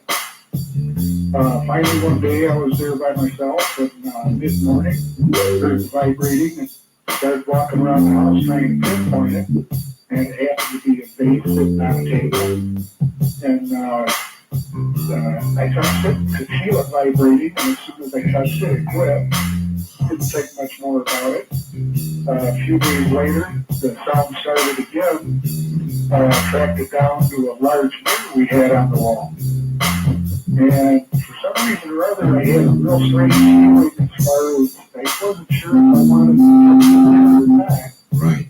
The vibration, it would raise in tone and then lower and then raise and lower. It stayed real steady. Finally, I did put my hand on the mirror and felt the vibration, which did stop the vibration of the sound. And it was kind of disquieting, you know. Told my wife about it. She said, yeah, she's been hearing it too, here and there from time to time. About a week later, mid-morning again, I'm doing dishes, looking out the back window. Got one thick pile with dishes to rinse. Taken out of the door of the toaster and had it all washed up, set it over on top of the other dishes. And started to get into the silverware section of it when this vibration started again. It was real soft this time. Walked around the house trying to find out where it was coming from this time. Sure. Couldn't quite find it. Went back to the dishes and all the time still hearing the vibration real soft and low. Well, now it starts to almost throb, getting higher and lower and louder and louder. Yes. And all of a sudden, I just realized that the noise is coming from the sink right in front of me where I'm putting these wash dishes to be rinsed. And I'm just kind of looking down at the sink, and it was as if a hammer was just, with all of somebody or something's might, hit the bottom of this piece of glass out of the toaster oven, and it exploded straight up into my face. Oh my God. There wasn't another dish moved, nothing else broke. Were you cut? Yes, I did get a little cut on my cheek from flying glass. And what really surprised me was that the kitchen is right off the living room, but there was even glass got into the living room, forcing the explosion. It was so great. I had to sit down for a while. That really unnerved me. That'll put you on your knees. Yes, it was. That'll put you on your knees. There's no question about it. And after I collected myself a little bit, I went back and looked around the kitchen again, and nothing else was disturbed. I cleaned up the mess, told my wife about it. She didn't know what to make of it. And the cut on my cheek seemed to take forever to heal. Like it was close to a month. I've cut myself shaving before, and it took that long to heal. Yeah. Right. What do you think? John? You have any idea? Well, my own personal thought is there was a spirit that did this. For some reason or other, was upset with us being in that house. Yeah, it sounds that way. That sounds like typical poltergeist activity, but it's a little malevolent for a poltergeist. Normally, they do small, insignificant things, and that is pretty scary. Well, the interesting thing is that after it was blood, it never happened again. Maybe that's what it wanted. If that's what it wanted, it should have. You're welcome. For those of you who heard last night, there was a particularly interesting story told by a lady in San Antonio about some haunted railroad tracks, where to this day, if you drive near them, well, to catch you up, there were some children in a school bus that were killed by a train on the tracks. And the story goes that since that time, and this lady experienced it herself, if you drive near the tracks and stop your vehicle will begin to move automatically and will push across the tracks. And people have been putting baby powder on the back of their cars and finding children's handprints in the baby powder. And after hearing the story, I just got this fact. Hey, Art, you know about the school bus story where the children pushed the cars over the tracks? It's true. It was it was on one of our local news stories today. They had video showing the car moving on its own, and they had video of the fingerprints. Steve from Southern California. But you should hear that. Wildcard Line, you're on the air, huh? Hi, this is Ron from Washington, Oklahoma. Hello, Ron. I called about a week ago about the city cleaning dog. Tonight, I have a story about my daughter. All right. When she was about 4 years old, we moved to the Kansas City area and bought an old 2-story house there. Shortly after moving in, the neighbor's house was broken into and the police later came and asked if we had heard or seen anything. And after they left, my daughter said, Daddy, my friend Daggett said he would never let bad people in our house. And I asked her who Daggett was. Yes. I am from California originally. I know there's a Daggett, California. Yes. And she had never been to California at that time. And I don't know where she came up with that name. So anyway, I asked her, Who's Daggett? Who's Daggett? She said that he lived in the house. He's been there for a long time. Well, my wife and I just wrote that off, childhood imagination. Imaginary thing. Right. Well, anyway, we lived there about 4 years, and we constantly heard things, especially in the basement.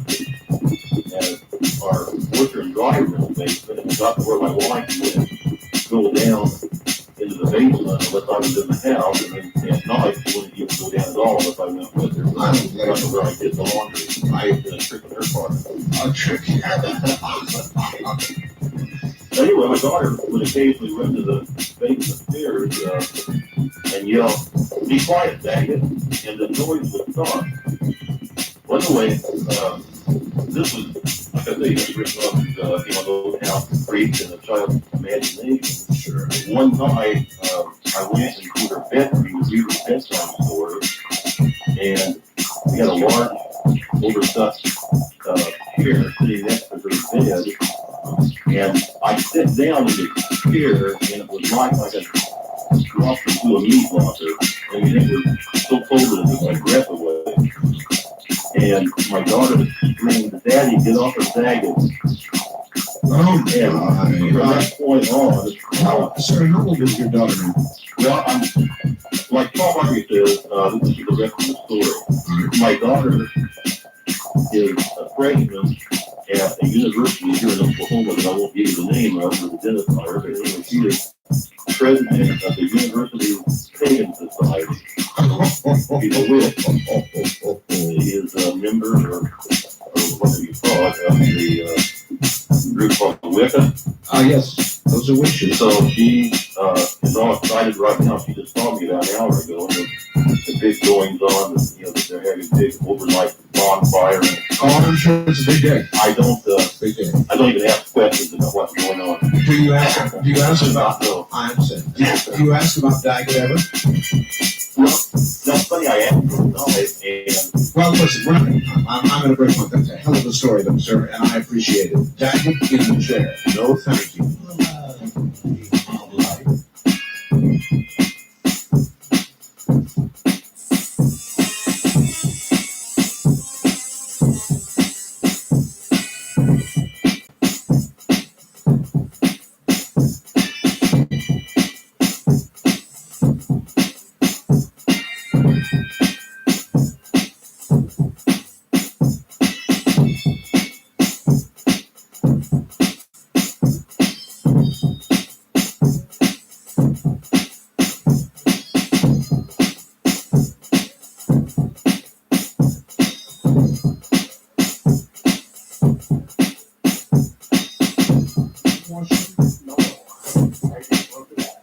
You read Trump? Yep. Excellent. I'm your neighbor. All right. All right. I was living in a real nice cabin up above a lake. It was an old cabin built in the early 1900s. And I'm a jeweler by trade, and I do a lot of work late at night. I'm a late night talker. I kept feeling something over my shoulder, and my wife would be up to bed. One night I turned around real quick, and I said, "Damn it, leave me alone." And nothing happened. And I didn't feel it anymore. Well, I talked to my wife about it, and I have had encounters before. I said, this thing ain't going to hurt me, or I would have done it. So that night, late, and I'm working away, and I said, "Hey, listen, whoever you are, I'm sorry. I didn't mean to hurt you again. Come back." About an hour later, I feel something over my shoulder. Yes. Kiddingly, I started nicknaming him Henry. Yes. A week, 2 weeks goes by, and my wife's sitting there, and I say something about Henry, and a voice comes up, and it says, "My name's not Henry, it's Henry." Harry. I'm glad this didn't happen anymore. Yeah, but it was really crazy. I mean, we all went wacko, of course. Time goes by, and we start communicating. Wait, slow up. He said his name was Harry. He said his name was Harry. Now, was this out loud? No. You heard this in your mind? Exactly. But it's together. We both hear this. That's bad. And I'm speaking out loud to him. Yes. And he's answering in your head. Yeah. And you are. Exactly. Great. So I'm talking away, and I actually through time. This is over weeks, maybe even a couple months, and and I feel him every night on my shoulder watching me. One night he says to me, "Tell your wife I'm sorry, I didn't mean to scare her, I will not do it again." The next day, of course I wake up late, the next day she says, "Your buddy visited me last night and scared the hell out of me." And I said, "What are you talking about?" Yes. She says, "Henry was looking over me in my bed, and she says, I hollered at him and told him to get out of my room and never to come back again." I got the wickedest feeling. I looked at her and I said, "That's what he meant." She says, "What?" He told me to tell you the story and it would never happen again. Yeah. Now, through time, I tried to communicate with him and find out. I did not do any research on it. I just here to find out what I might find out. Sure, is that when he disappeared? He never did. We moved out of the place, but he communicated with us until the time we moved. And he told me he was killed in a fire in the home. Where was this fire supposed to be? And you never researched it? Well, I found where the fire was. You did? I found where the fire was. He told me where the fire had been and how I could find boards. And I went to the far end of the house. This room was, the front room was very, very big. It was very beautiful. Now, like I say, this was an old house, but it was still beautiful. And it had been redone. I went to the far end of the room where the stairs start going upstairs. Yes. I removed the board, and there was burnt charcoal lumber underneath it. Oh, man. And that's really all there is to it. He never meant to hurt anybody. That's It was neat. Well, your idea of neat. I very much appreciate your call, sir, but I don't know that that's my idea of neat. That's more than a coincidence. I guess if that happened to you and it didn't come to you in a frightening form, it would be his word, neat. But I think I would have to experience that calm and that lack of concern and worry personally before I would regard it as neat. Burning is not a good way to go.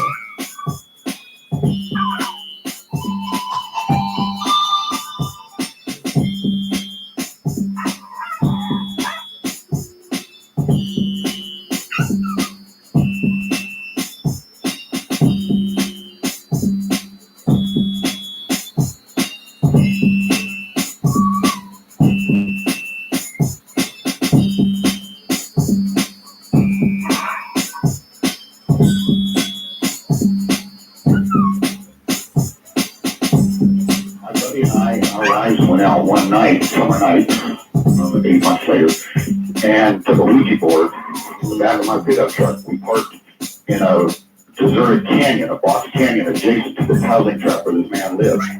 And my wife and I started playing with the Ouija board, and it has never worked for me, so I couldn't get anything. Well, then Conrad, my friend, and one of the girls tried it, nothing happened, and then the two girls tried it, and they started asking questions and started getting answers that there was a spirit there.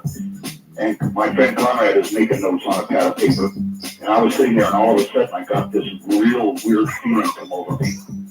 And we had some folding chairs, and I picked up a folding chair and went over to the edge of a ravine and just sat down and had this calm. And the next thing I know, my buddy Conrad is shaking me. He says, "Dick, are you okay? Are you okay?" And I said, "What happened?" And he says, "Listen to this. If he'd come over with a tape recorder, and I had been sitting there chanting some really weird stuff, and he had it on the tape recorder." And he says, "What is it?" And I said, "I don't know." I said, "I don't know where it came from." Well, then Conrad got a weird feeling. We went back to the truck. The girls were sitting there kind of shook up. And then Conrad went and sat in that chair, and he had the paper still in his hand, and he started writing. And he wrote 3 pages of what would look like, at the time I thought like maybe kind of Chinese. And then later I found out it looks like what the Lakota Sioux writing used to look like. And we don't know what was going on. We knew there was a spirit there or something. And I was just, let's get out of here. And so we started picking up our stuff and putting it in the truck, and Conrad's wife who was slight in stature, all of a sudden jumped out of the truck and was staring there like she was a man. Her arms flexed out to her side and her voice came out in this low voice, and she started talking to us in English. And I don't remember everything that she said because we talked to this spirit that was coming to Barbara for a long time. But basically what we found out was there was a hunting party of Indians up in this Fox Canyon. They got ambushed and by like a rival Indian tribe. Yes. And they didn't bury them. And their spirits were lost in this Fox Canyon. And they haunted the housing tract when it was encroaching on their area. And Connor and my friend told them that it was time for them to go home and that they should take and cross over and that he would guide them. He says Conrad had like a spirit guide for himself. Yes. He says, this person, Amy, will help you cross over and everything is okay. And he took them home. And then about a month later, I talked to the guy at work. He said, I was telling you about all the problems I was having in my kid's room. He said, we haven't had any more problems. So we solved this problem by getting rid of the spirits that were lost there and never buried. You did a good thing. I don't know that I could have gone that far with it. Please give me your fax number.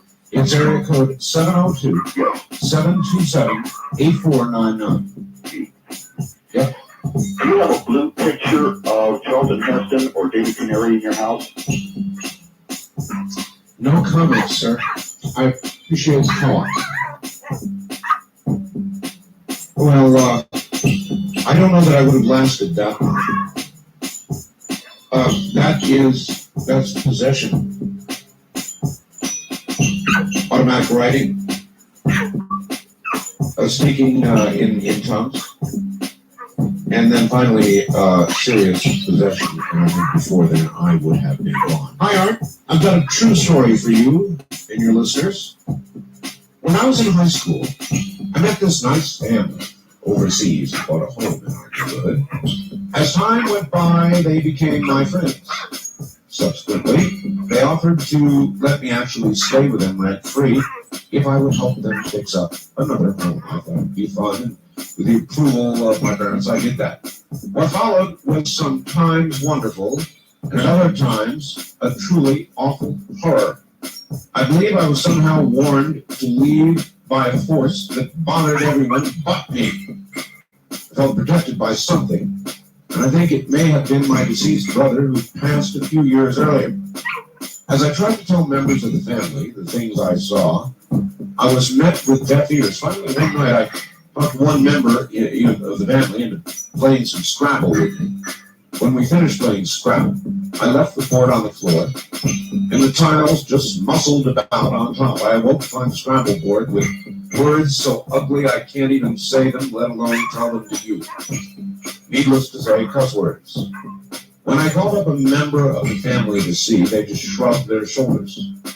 As they were walking out of the room, my stereo went crazy. The channels began changing wildly.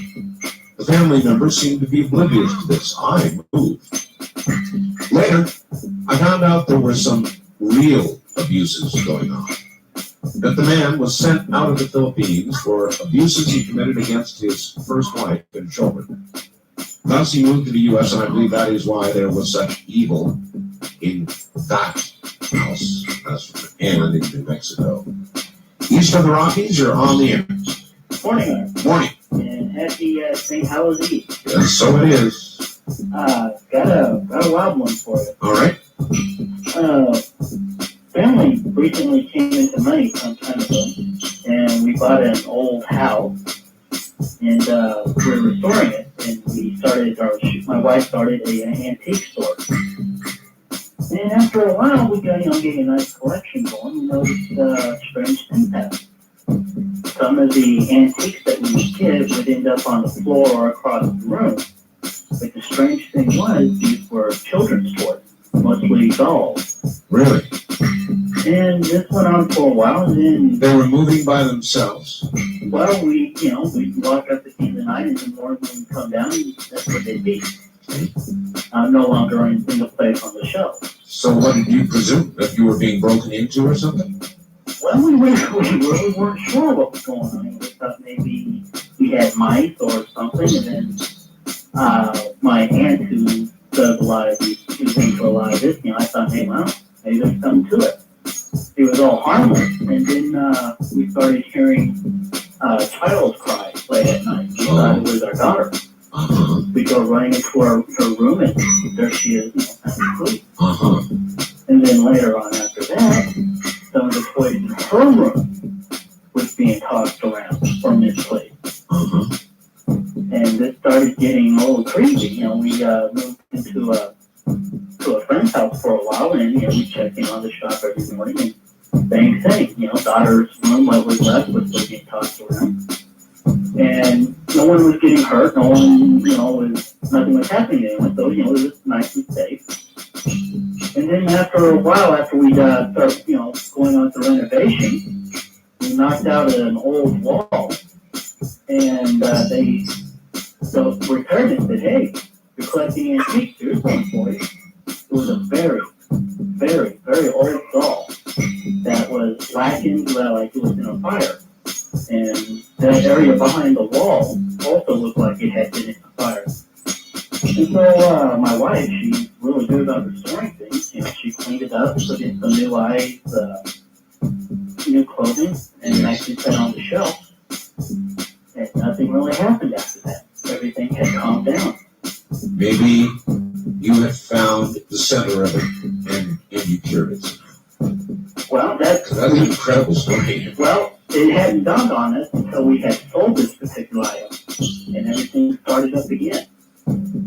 Oh. So we have been trying to track down this doll to get it back. Oh, no, wait a minute. So in other words, you sold that doll right as an antique.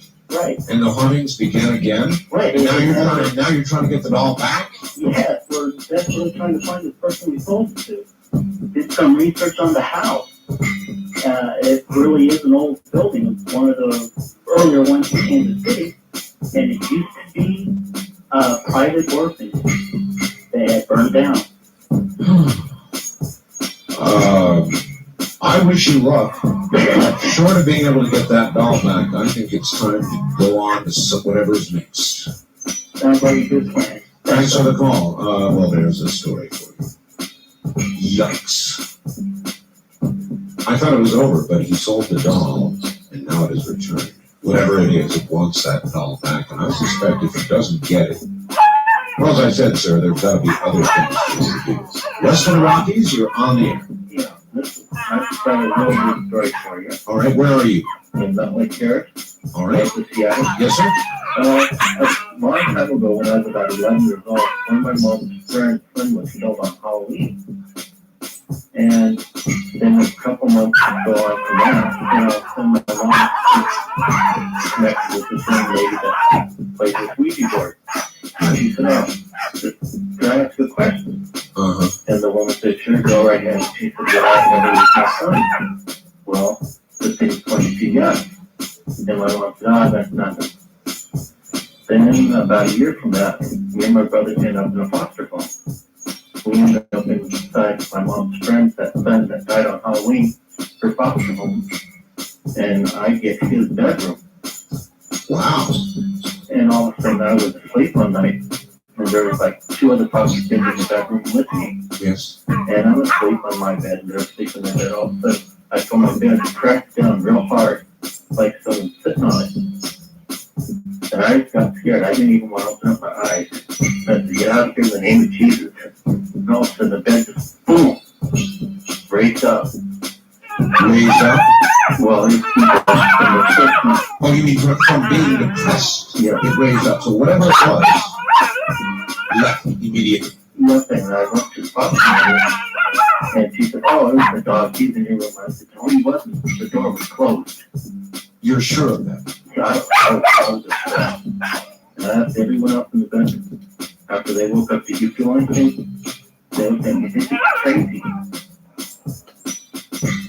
Well, it's a good story, and I appreciate your telling me. All right. Thank you.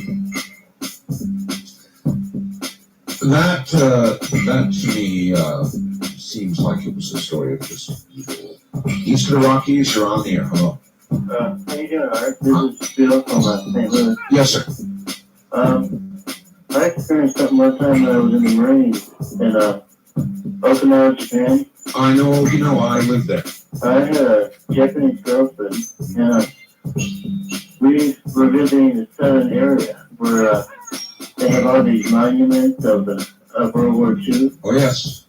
And one day we were there watching the sun go down, on the horizon, and I'm sorry, a little bit nervous. And we felt the presence of people all around us. And we could hear voices in our head, like,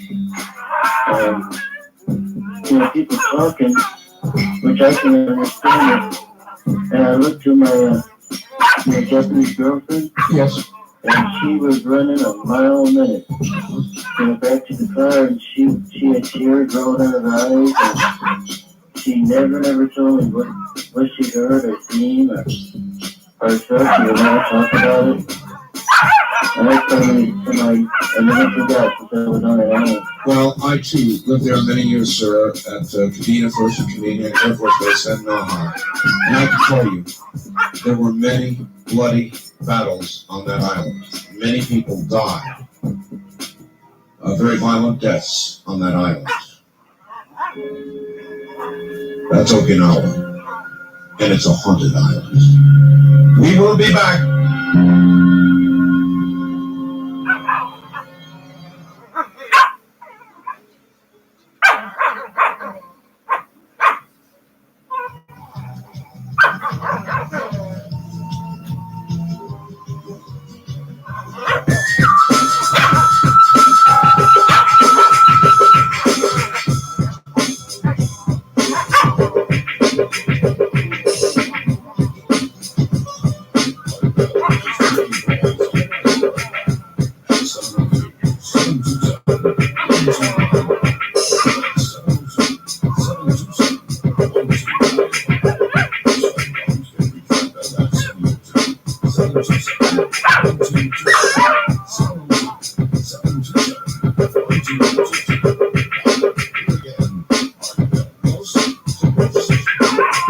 It's a real thing, and that's why it's scary.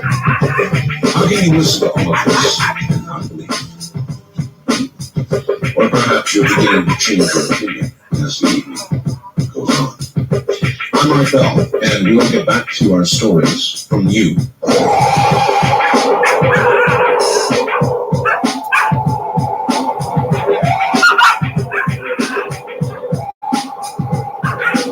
Nothing you want to meet in the woods late at night. Believe me. East of the Rockies, you're on the air. Good morning. Where are you calling from, please? I'm calling from Essex Junction, Vermont. Essex Junction, Vermont. All right, welcome to the program. My story was really creepy because I never believed in it. My best friend and I got to be real close when we were growing up, and this happened in Connecticut. And his father was killed, and after that, probably 2 or 3 months after that, he told me one day that he thought that somebody was watching, that he would see a man like across the street, or if he was in a store, he could see a man outside on the street, across the street, watching. And I said, well, you're out of your mind, or have you ever told anybody, call the cops or anything? And he said, no. He was a pretty conservative kid. We were about 17 at the time. And this kept happening more frequently. It wouldn't happen just once a month. Sometimes it was happening 2-3 times a month, and sometimes it was happening once a week. And one day I went over to his house, and I walked through the door and went into the kitchen, and he was sitting at the kitchen table talking to a guy. And I just saw this guy for an instant. And my friend looked at me, and when we both looked to where this guy was sitting, he wasn't sitting there anymore. Just gone. Just I didn't see him disappear. He couldn't have left. I was standing in the doorway. And it was just very, very strange. We got a real cold chill. And I asked him what he was talking about. And he said that they were talking about things that this guy had done in his life.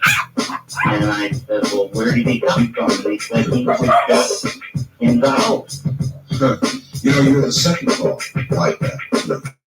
There was a lady who called also about a young boy who disappeared and talked to him. And she didn't think anything that strange of it at the time, which surprised me. And this sounds bizarre. Well, I'll tell you, it sure scared me because I didn't believe it.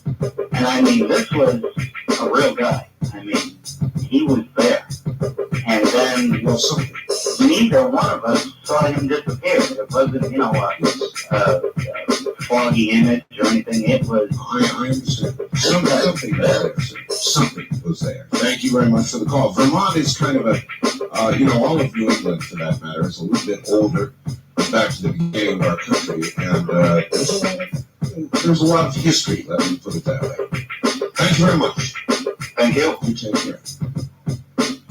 West of the Rockies, you're on the air. Good morning. Good morning, guys. This is Johnny from Hawaii. In Hawaii, yes. I wanted to share a true story that happened to our family in 1971. We just recently moved from Los Angeles to Escondido, California. Oh, yes. And my dad was working the night shift. He was a deputy sheriff in San Diego. And we've been in this house about a week now. And I had fallen in the middle of the summer. I had fallen asleep in the living room watching TV. And I would say about somewhere around 1, 2 o'clock in the morning, something came by me and whisked by my shoulder and kind of woke me up. I was dead asleep, and when I lifted the cover off my head to see what was there was nothing there at all. But whatever was next to me or what had woken me up had scared me so bad to the point that I was like paralyzed. I couldn't move at all. And all I could think of was trying to get back. I was 11 years old at the time, trying to get back to where my mom's bedroom was at the time. I couldn't move at all. I was just frightened. I felt the eerie presence around me. And within about 5 minutes of me being woken up, the light in my mom's bedroom went on. And my brother Gary was sleeping with my mom back in the back bedroom because my dad was at work. Anyway, the light went on. As soon as that light went on, I ran as fast as I could from the living room all the way to the back of the house where my mom was. And something had woke her up as well. And I told her, well, I'm going to let the dog in because there's something in the house. Good move. As soon as we opened up that back door and let our German Shepherd come in, the dog just started barking like crazy. It just was going down the hall, whatever was in the house, whatever spirit or whatever it was, the dog was actually backing the spirit away to keep the spirit away from us. I believe that animals can sense them. Right. And I'll tell you what, none of us the rest of that night got any sleep whatsoever. And then, like, the next day or so, I don't remember exactly how many days it was, but I'm pretty sure it was like the next day. When my dad got home, he called the police and had a police come over and left the house and everything. And ever since that time, we never felt, we never had any problems with it. Well, it works, and thank you. Things do haunt places. Personally, I never liked closets. I still don't. When I was young, well, I really don't want to relate all of this story. Suffice it to say that as an adult, I don't go to sleep with open closets. I close them. I'd really rather not relate the experience that has me doing this, but I close closets. I will absolutely, even if I'm on the edge of sleep and I detect there's an open closet, I guarantee you, go and close it first. Get up and go close it. First time caller line, you're on the air. Good morning. Hello. Hello. Hi, this is Heather in San Clemente. Hi, Hi, Heather. And this is a story that happened, I was about 14, 15 years old, Right. and I was living in Ohio, and in an old farmhouse, we had tons of little ghost stories, but this is the one that really got me. Because my girlfriend and I got a Ouija board for Christmas, and I played with it. Young teenage girls and Ouija boards. Yeah, I know, this goes back to your teenage girl thing. Yes, it does. And, well, the Ouija board kind of led on because we were operating the supernatural and looking into that, we found out about channeling. Mm, And it led on that my friend could channel spirits. yes. So we started doing this, where we used the Ouija board sort of like a conduit. Yes. So she started channeling spirits, and we're doing this, and then after a couple of weeks, I kind of got bored, and I'm like, well, I want to do it. So I decided to do it, and I remember the experience of having it start, where I'm still there, I have my eyes closed, I know, but I can see the room, and I can also feel the presence in my body of this other spirit. And it was a freaky thing, you know. It was going all right. When I hear the talks going on myself and her. Yes. And then I hear complaining about how bright it is. Did you hear it in a detached way? Yeah. Yes. I was kind of separated from my body. Because I could see the room, even though physically my eyes were closed. I Right. could see around the room. And so then you began to sense light. Yeah, so the light was too bright. We had a candle, you know, to fit for the Of Ouija course. board. Yes. The light was so bright, even to me, myself, and the spirit was complaining about it being so bright, asking her to blow it out. And then she did. And as that happened, I look over the side of the room, and I see my father sitting there, who died when I was 2 years old. So I go over to give my father a hug, because, you know, I've never even met him, you know? Yes. And I go to give him a hug, and as soon as I do, he disappears. And my vision, from what I'm seeing, is completely black.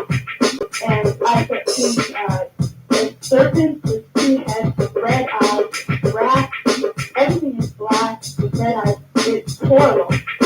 And then the next thing that I come to realize is the lights are on, and she's just panicked. She's like, and I run to the bathroom because I can't even breathe. My heart hurts, my chest hurts, I have a burning sensation in my whole body. I can't even get a breath. How old are you then? I'm 25 now. 24 now. 25. 24. Look, what you did was very dangerous. Oh, I know that now. I mean, after that, we never did anything like that again. Well, there are probably a lot of teenage girls sitting up listening tonight. And when I had Brad Steiger on the other night, he said, you know, you can tell them, but they're not going to listen. They're going to do it anyway. It's bad. Don't mess around. You don't mess around with that. And I'm not surprised. I really thank you for that story. And I'm sure that you never touched it again. Yeah, especially not now. I appreciate it. All right. Thank you. Teenage girls and Ouija boards. It's really a volatile combination. Wildcard Line, you're on the air. Hello. Hello, Art. Hi. It's great to talk to you. This is Mike from Longview. Hi, Mike. This is a story that happened in a place called Claxton, Georgia. Claxton. Not too far from Savannah, Right. where my father's family is from. And I was down there visiting one time, and I went to see a cousin. And actually I had another cousin along with me, and my girlfriend at the time. I'm a little nervous, Art. I'm sorry. Oh, that's all right. Just tell the story. Okay. My cousin said, have you ever seen ghosts before? And I said, no. And he said, would you like to see one? Well, I said, I sure would. Oh, really? And my girlfriend, oh, really? Yeah, my girlfriend was into the Stephen King novels and Anne Rice, and she was ready to go too. So he said, we need to go to this place in the woods. Yeah, so we decided to go. There was a little bridge there. You're like the woman in the low-cut dress that goes right to the basement. I mean, you went out to the woods. We went out to the woods. Yeah. He said he assured us that he had been several times, and he had taken friends. He said everyone around Claxton to know about this story of a couple, a black couple, who had been overcome by a white mob. And the husband had been lynched. And he said that if we go to this bridge that was near the site of the lynching,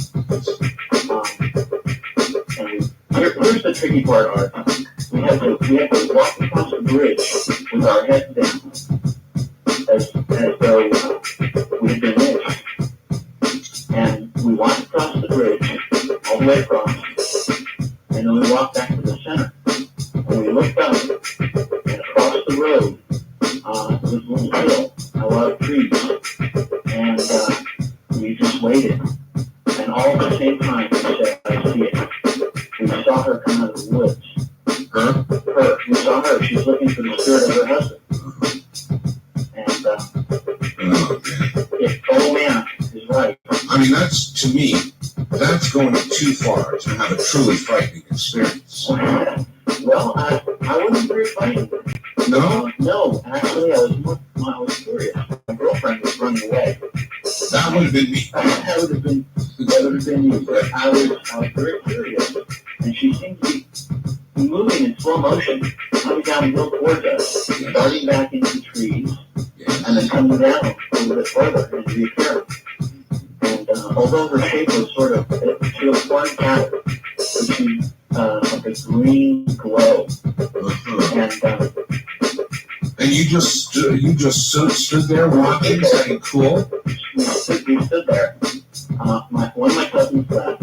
I hadn't seen it before. He's now smart cousin. The smart cousin. My girlfriend was running too. And, another cousin and I stayed. And double cousins. But I didn't feel frightened. Yeah, so you stayed, and what happened? Well, eventually we left. Because the others were running back to my cousin's truck, and we didn't want to be left behind. So we followed them. But nothing bad ever came of it. If I ever go back to Claxton, Georgia again, I'll be out on that bridge. You would do that again? I would do that again. Well, maybe it's an IQ problem, basically. Thank you very much for the call. Thank you, Art. Take care. Oh my gosh. That's going too far to have too much of a terrifying experience. Western Rockies, you're on the air. Hello. Yeah, hi, Art. This is Lance Paul Morgan. Hi, Lance. Yeah, hi. I got a story I want to tell you when I just got out of the Marine Corps and I lived in Southern California. A friend of mine was getting married and his wife was from Hanford, California. And we had to go over there for the wedding. And before we went over there, she said that we had to, stay in a friend of her house where she lived when she was a teenager. But she warned us about this one room in the house that was built down by the guy that used to own the house that she used to stay in. And she said that she woke up one night and there was this thunder and lightning going on in the house. And she got really scared. She got up and she looked outside and all she saw was starry sky. So no clouds, no clouds, no nothing. Thunder and lightning inside the house. Yeah, she saw the flashes going through the windows, and so we kind of took the story like whole hum. Yeah, right. And so me and my friend was in the back room there where she used to stay, and they had like a couch back there and kind of like a game room with a dartboard. And we're standing there throwing darts. And we're talking about, what do you think, Danny? You think she's had a little too much to drink or something during that night when she saw these clouds and this thunderstorm and stuff? Yes. And, we're kind of discussing it. And we just got to throwing darts, all 6 of them in the dartboard. And my friend went to pull one dart out and it popped out of the dartboard. And he goes, oh no. And then, like he didn't get the point or something for the dart. And then he went to pull another dart out, and it fell down to the ground. You mean before he pulled it? Yeah, before he even touched it, he went to reach for it, and this happened all 3 times. Alright. So after that, we stood back and we looked at my 3 darts, and each one of them, one by one, fell down to the ground. And we just went, oh, Right. whoa. Or whatever. Yeah, so we went in, we ran, and we told everybody, and they said a weird thing also happened in that house, because they have their speakers set up in this house, and they're sitting there listening to the stereo, and all the speaker wires started flying off the wall and unplugged speakers. Oh, that's bad. Yeah, Very bad. That's even worse than the darts. yeah, well, the wedding ended up pretty good, but the marriage didn't turn out too good. But anyway, I wanted to tell you, you know what you gotta do tonight? What's that? Your cat bound. No. Well, maybe I'll try and fit it in. But, You gotta, it's Halloween. all right. All right, nice talking to you, Art. And to you, sir. Have a good one.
If I clap my hands, it shadows its teeth, and it lights up and it sounds horrible. And then there's a little guy from one of the horrible TV shows that's here. And I've got a little thing, and I can push buttons on this little thing, and I get weird sounds of all kinds. And I'm telling you, she has done it up for me. So, you see, I'm in the mood here. And how much you want to get into the mood is dependent on, well, the guts you have, the body parts you have. How far you're willing to turn down the lights. The only thing I want to do is open the closet. East of the Rockies, you are on the air. Top of the morning to you. When I was 12 years old, Where are you, sir? Pennsylvania, All right. when I was 12 years old, real close friend of the family died. And she came to me and gave me a $1 bill. And she said that she gave me on my birthday. So every Halloween, she comes and gives me a $1. And that's a new. She does. Yeah. And, well, since that day that I first saw her, I can see ghosts everywhere. In the streets, in houses. In the house I'm living right now, it used to be a funeral home. Oh, that's bad. And on January 1st of every year, there's funeral going on in the living room. All the furniture's gone. There's a funeral. Doesn't this make you want to move? No, I've gotten used to it.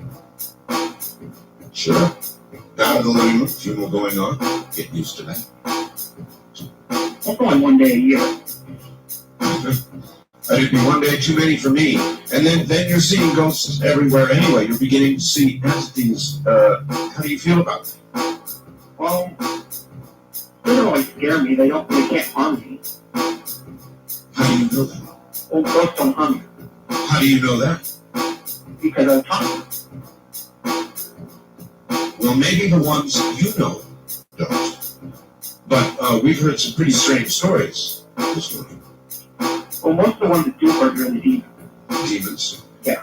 How does a person who doesn't see a lot of these entities like yourself discern the difference? Well, you can't really tell. Well, you've made my point for me. Thank you very much for the call. You can't really tell. First time caller line, you're on the air. Hi. Good morning to you. You know, let me tell you a real fast before I tell you my story, because I heard what you were saying about that flattering teeth, those skull things that. Yeah. Real quickly, this reminds me of something I almost forgot about. A few years ago, I worked at a hotel at a graveyard shift in San Diego. Oh, yes. And from my vantage point, right across is the restaurant we shared property with, and they were already closed, but those one man left in there, he was cleaning up. And there is a phone like you get 3 numbers, and we can call each other back and forth. We can meet you during the day. Gotcha. Okay, well, anyway, he was in the back, and suddenly he came running out into the lobby. Well, just before he did, I mean, just seconds before he did, the phone rang, and it was from the restaurant. I could tell by the switchboard it was a restaurant. And I thought he was going to something, so I looked over to see who it was. Nobody was there. And I thought, what is this? Well, he came over, and he had this for a Christmas sign. This must have been maybe 3 years ago. And he had one of those little yes that you're talking about, but a Santa Claus one that will say ho ho ho. Yeah. And you actually got to climb your amp to make some noise before it did that. Yeah. And that thing was doing that. And there was nobody clapping, commands and making any such noise. And when he came out the door, the side door, which was not within my vantage point, from behind. Right. At the same time, that phone rang. And anyway, that was just straight in. That was kind of, but I'd almost forgot about that until I mentioned the skull. Yeah, I remember that. I think it's pretty cool. Here we go. Yeah, okay. Well, this occurred when I was very young. I was about 5 or 6 years old. And this carried on for a few years. I lived in a home in Pomona, California. And I don't have a full recollection of the layout of the home, but I remember my room I shared with my brother was a pretty good-sized room at the end of a hallway. And if you walk down the hallway toward where the living room was, to the left was our kitchen. Now, my mother worked graveyard shift during that time. She worked at a factory of some kind, and she had to leave real late at night. And I remember the first incident that ever occurred in that house was I knew, I was kind of a strict family. The kids stayed in the room until they were allowed to get up in the morning for breakfast. We were real little, all of us, just 3 of us. My brother, myself, and my sister had another room. Another different part of the house. Well, I remember all the noises that I would hear. My mother making coffee, stirring the cup, laying the cup down, and then turning the lights off, and then going out to my door, closing that lock, and then jumping in the car and leaving. The whole sequence of sounds was always the same. They were pretty much awake during that. You get used to the rhythm of the house. The rhythm of the house, exactly. Well, I do remember the first incident that I can actually recall directly was hearing after she was gone, and with the house dark again. I heard the sound of the coffee cup clanking down on the counter. Now, this happened, that was pretty much it at first, and I thought, what is this? I started getting curious because I know that she left for work, Well, one night, I heard the coffee cup go down, and I saw the light turn on.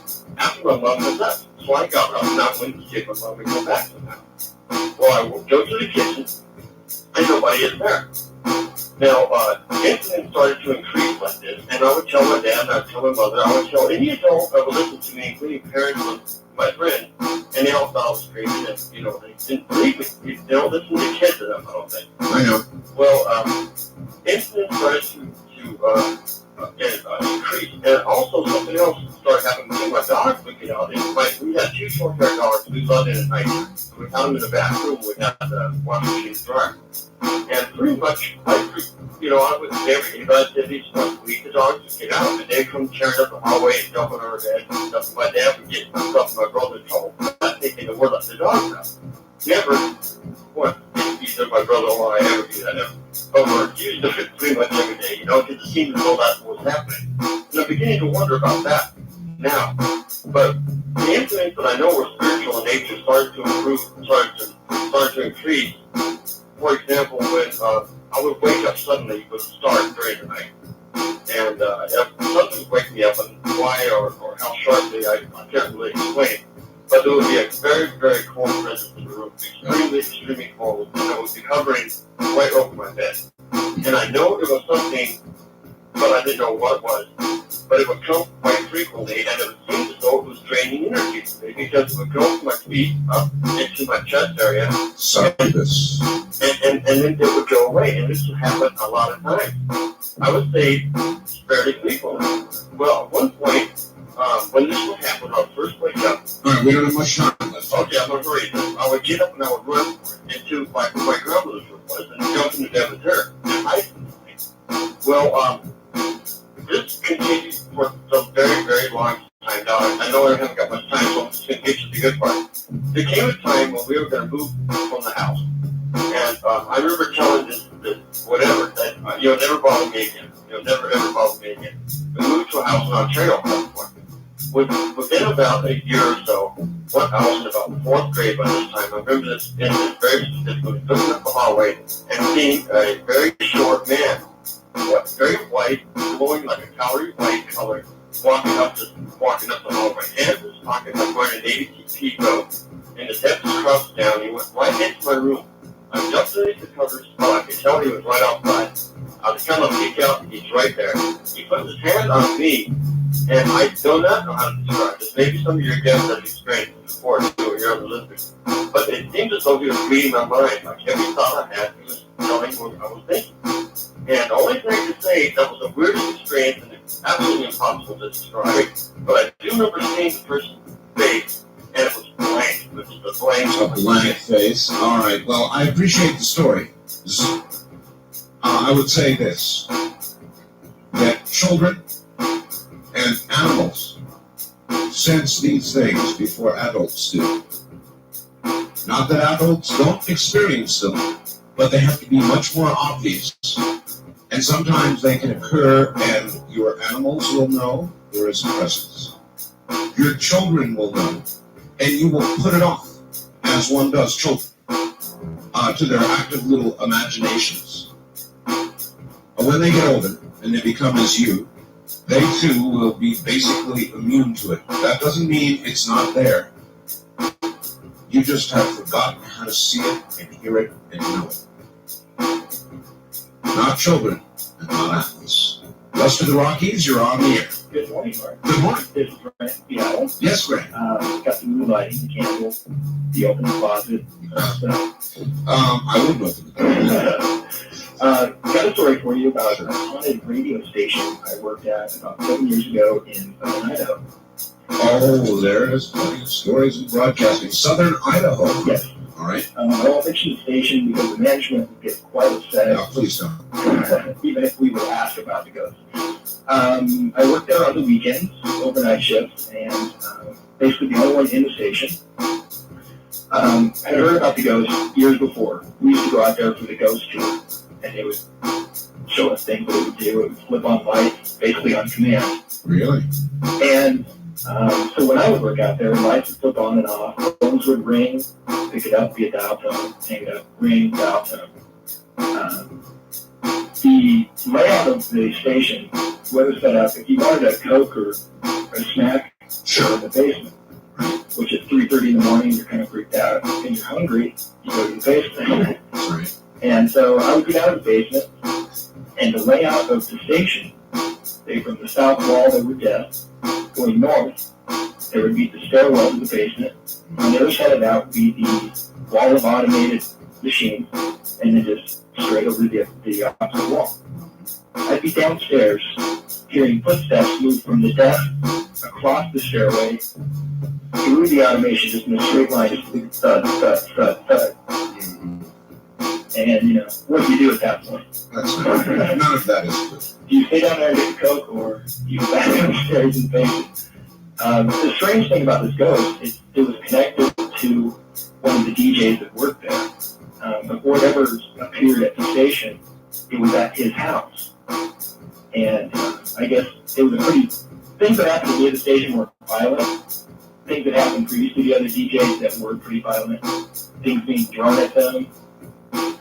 Well, that can happen. Yeah. In other words, it can be transferred, usually because it occupies a person and that person brings it to a new place. Yeah, that's what happened with this. His wife left his house with his kid. That it got that bad. Told him to have a priest come in there and bless the house or move or whatever, but she wasn't coming back, so nothing was done. Had a priest come in and bless the house.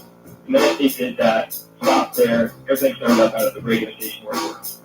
Yeah, there you are. All right. Well, see, it was forced out of one location, transferred itself.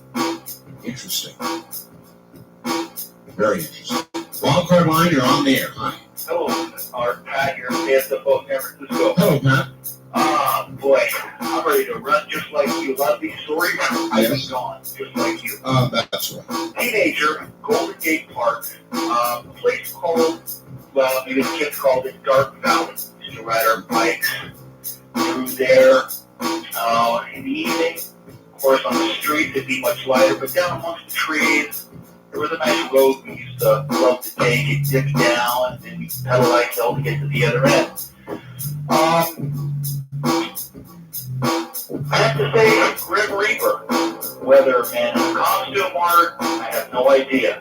Pedaling down about 5 in the evening, mighty dark, and with a friend on our Schwinns or single speed bikes, and it's dark near the tree line. We're in a road about 6 feet wide. Sure enough, perfect example. Just out of the darkness walks. Black cape, hood in front of the face, baggy hood, can't see the face, gleaming, sickle. In other words, a normal San Francisco resident. Just kidding. No. I mean, even with a sickle and everything? I couldn't believe it, Art. I couldn't believe it. And, of course, he comes out of it just as we pass. And the arm goes up. I'm screaming by now. Oh, my God. My buddy, pedaling like hell. Yeah. And I go, like, right under his arm. He touches me. Okay, and we're out of there. Okay, the police, big friend of mine, let's go back and put dead up, it's some weirdo. Well, Art, I had never had anybody die around me. But sure enough, within that week, best friend, not the guy I was with on the bike, but did he not die on a motorcycle down out front of the beach? He was going too fast. We were taking turns on this motorcycle.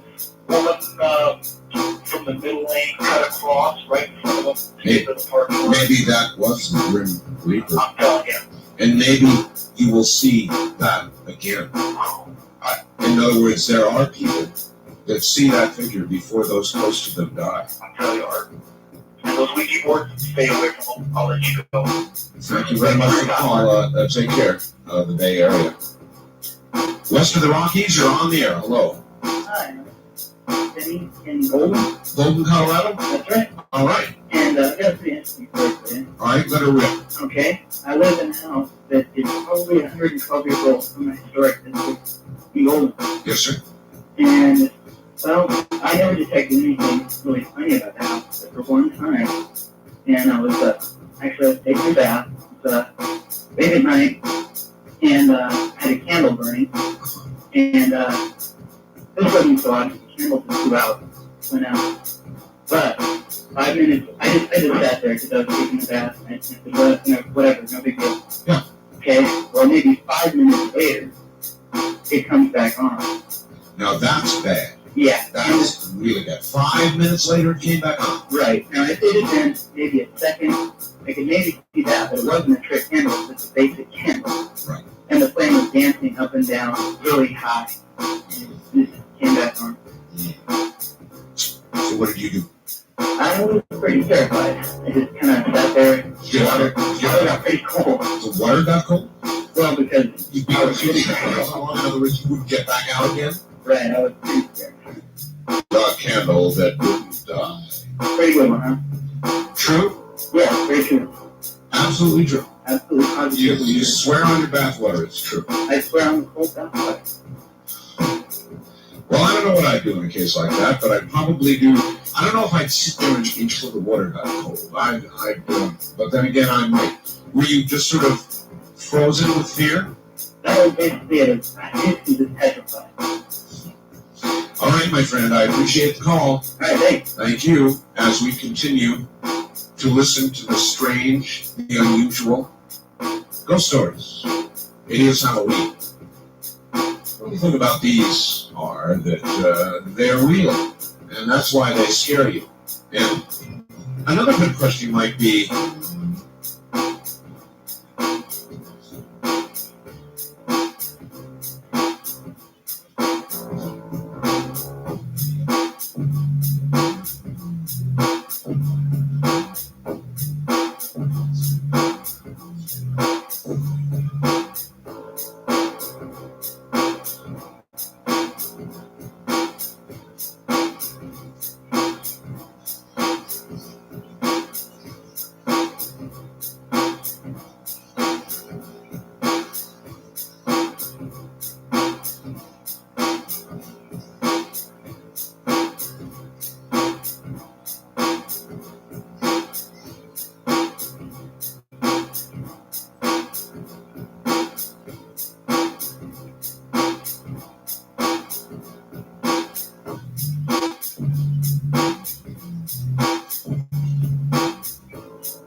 She told me, do not go back to the ship when it goes back to sea again.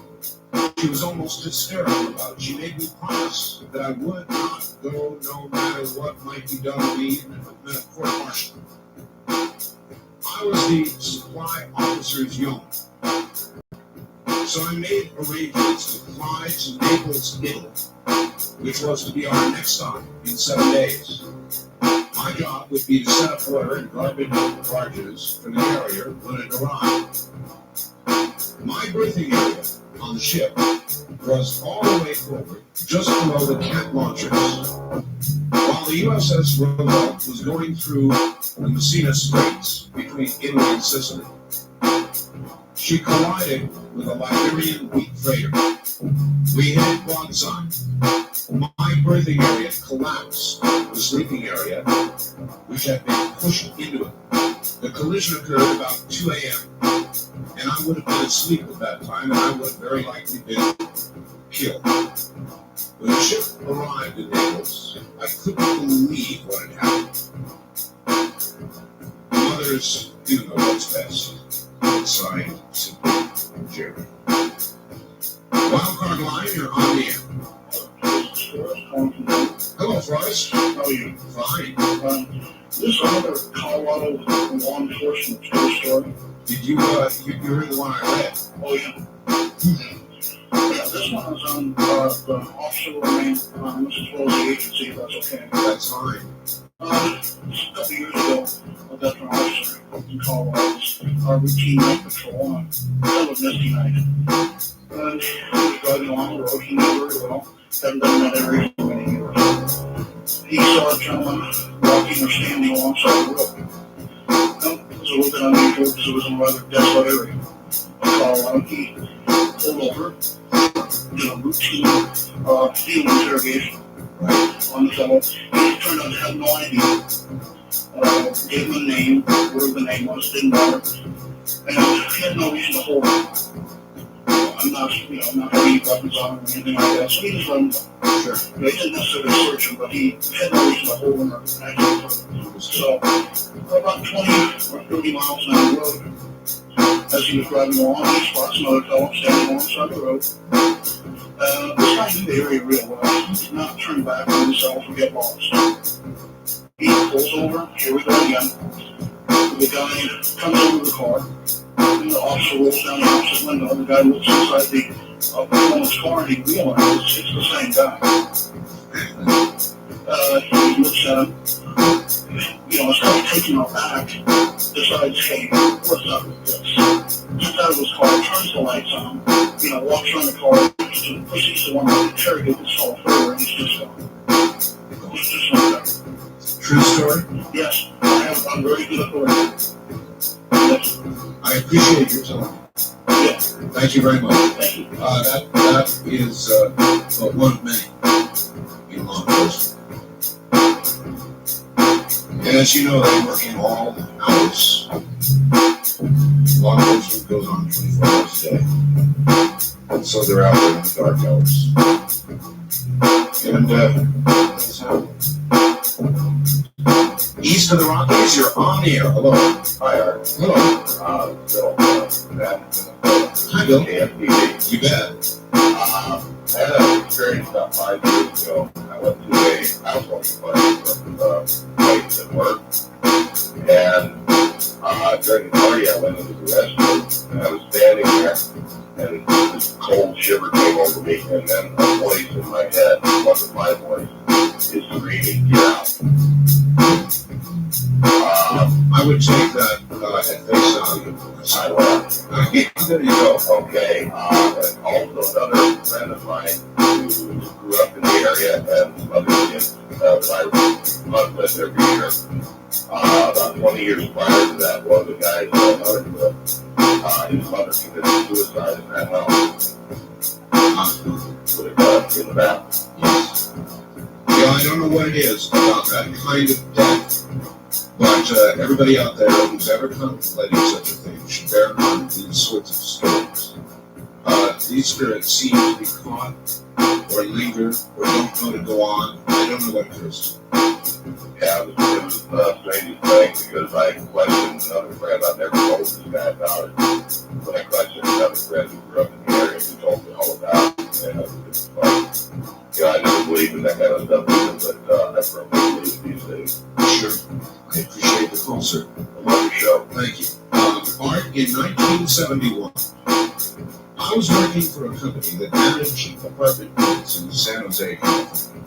My job was to repair and maintain. There was one apartment building in East San Jose where tenants were constantly complaining about one of the units on the second floor. All the people who lived on that floor said that people were constantly coming and going from the apartment in question at all hours of the night. They also said there were people chanting and screaming came from the unit late at night. The police had responded to the address many times, but no charges were ever brought. At last, my company succeeded in evicting the tenants, and a work order was issued to prepare the apartment for new tenants. So, the next morning, I responded to the unit to inspect, repair, issue cleaning orders, or whatever was needed to rent the unit. As I was trying to open the door, a kind old black lady from down the hall came over and said to me, "Son, don't do it before you bring a priest to us. That place is evil." As I opened the door, I beheld an eerie sight. The walls were painted black, the windows covered with thick, dark cloth. All the light bulbs were placed with red tinted bulbs. In the center of the living room, the carpet had been ripped out, and a pentagram painted inside a circle about 8 feet in diameter was in the center of the room. In other rooms, there were altars of some kind, and the remains of small animals that had been tortured and killed recently. After the police had been called, made their reports and left, I rented a dumpster and cleaned the place out. As I was hauling all this carnage out of the building, a man approached me and told me not to defile the sacred place, or I would be in great danger. Not being a believer, I told him unless he disappeared real quick, he'd be the one in great danger. After a long and disgusting day, I went home, not wanting to upset my wife. Told her nothing of the events of that day. The evening, normal. Later that night, we went to bed. About 2 a.m., I was awakened by my dog going crazy and my wife screaming at the top of her lungs. As I sat up in bed, I felt the room was freezing cold. There were 2 pillars of blue light that went from the floor at the foot of our bed to the ceiling. The pillars were pulsating blue light and shimmering in the dark. My wife began to pray. I screamed. Several minutes later, the lights faded away. The next day, I contracted the rest of the job and never responded to that address again. West of the Rockies, you're on the air. Yeah, Hi. yeah, for big one. Yes, sir. Yeah, KFMB, right? yeah. And my stories do like radio stuff. My radio. Yeah, from day to day, I guess my thoughts. Okay. Yes, I did, Brad Steiner. Yeah, and I was listening to your show, and all of a sudden my radio turned all the way up. Oh, And I couldn't turn it down now. I tried everything, I turned it off. It was somebody wanted you to hear something. nobody, I don't know what happened. It wouldn't shut off or anything. It's really weird. I tried to turn it down, it just wouldn't turn down. I turned it off, it finally went off a couple seconds after I turned it off. My radio usually turns off right after I turn it off. There's always been something about this. Yeah, I just thought it was really weird. I was the guy, all of a sudden, I realized it turned all the way up by itself. How's it been behaving since? Perfectly fine. Works normal music right now. Doesn't surprise me. Yeah. Take it for what it's worth. Thank you very much for the call. First time caller line, you're on the air. Hello? Hello? Yes, hi. Hi, Art. This is Art. Well, Juno Alaska, hi Marcy, how are you? I'm doing fine. My husband and I started watching the show. We enjoy the radio. Do you actually sit there and stare at the radio? Well, actually, it's on TV. We have a camera channel. Oh, I see. Okay. And I have a story, and before we get wrong behind it, not to close the short. My very good friend used to babysit in a house, and for a couple of years the house was always, a warm, happy home. And the new family moved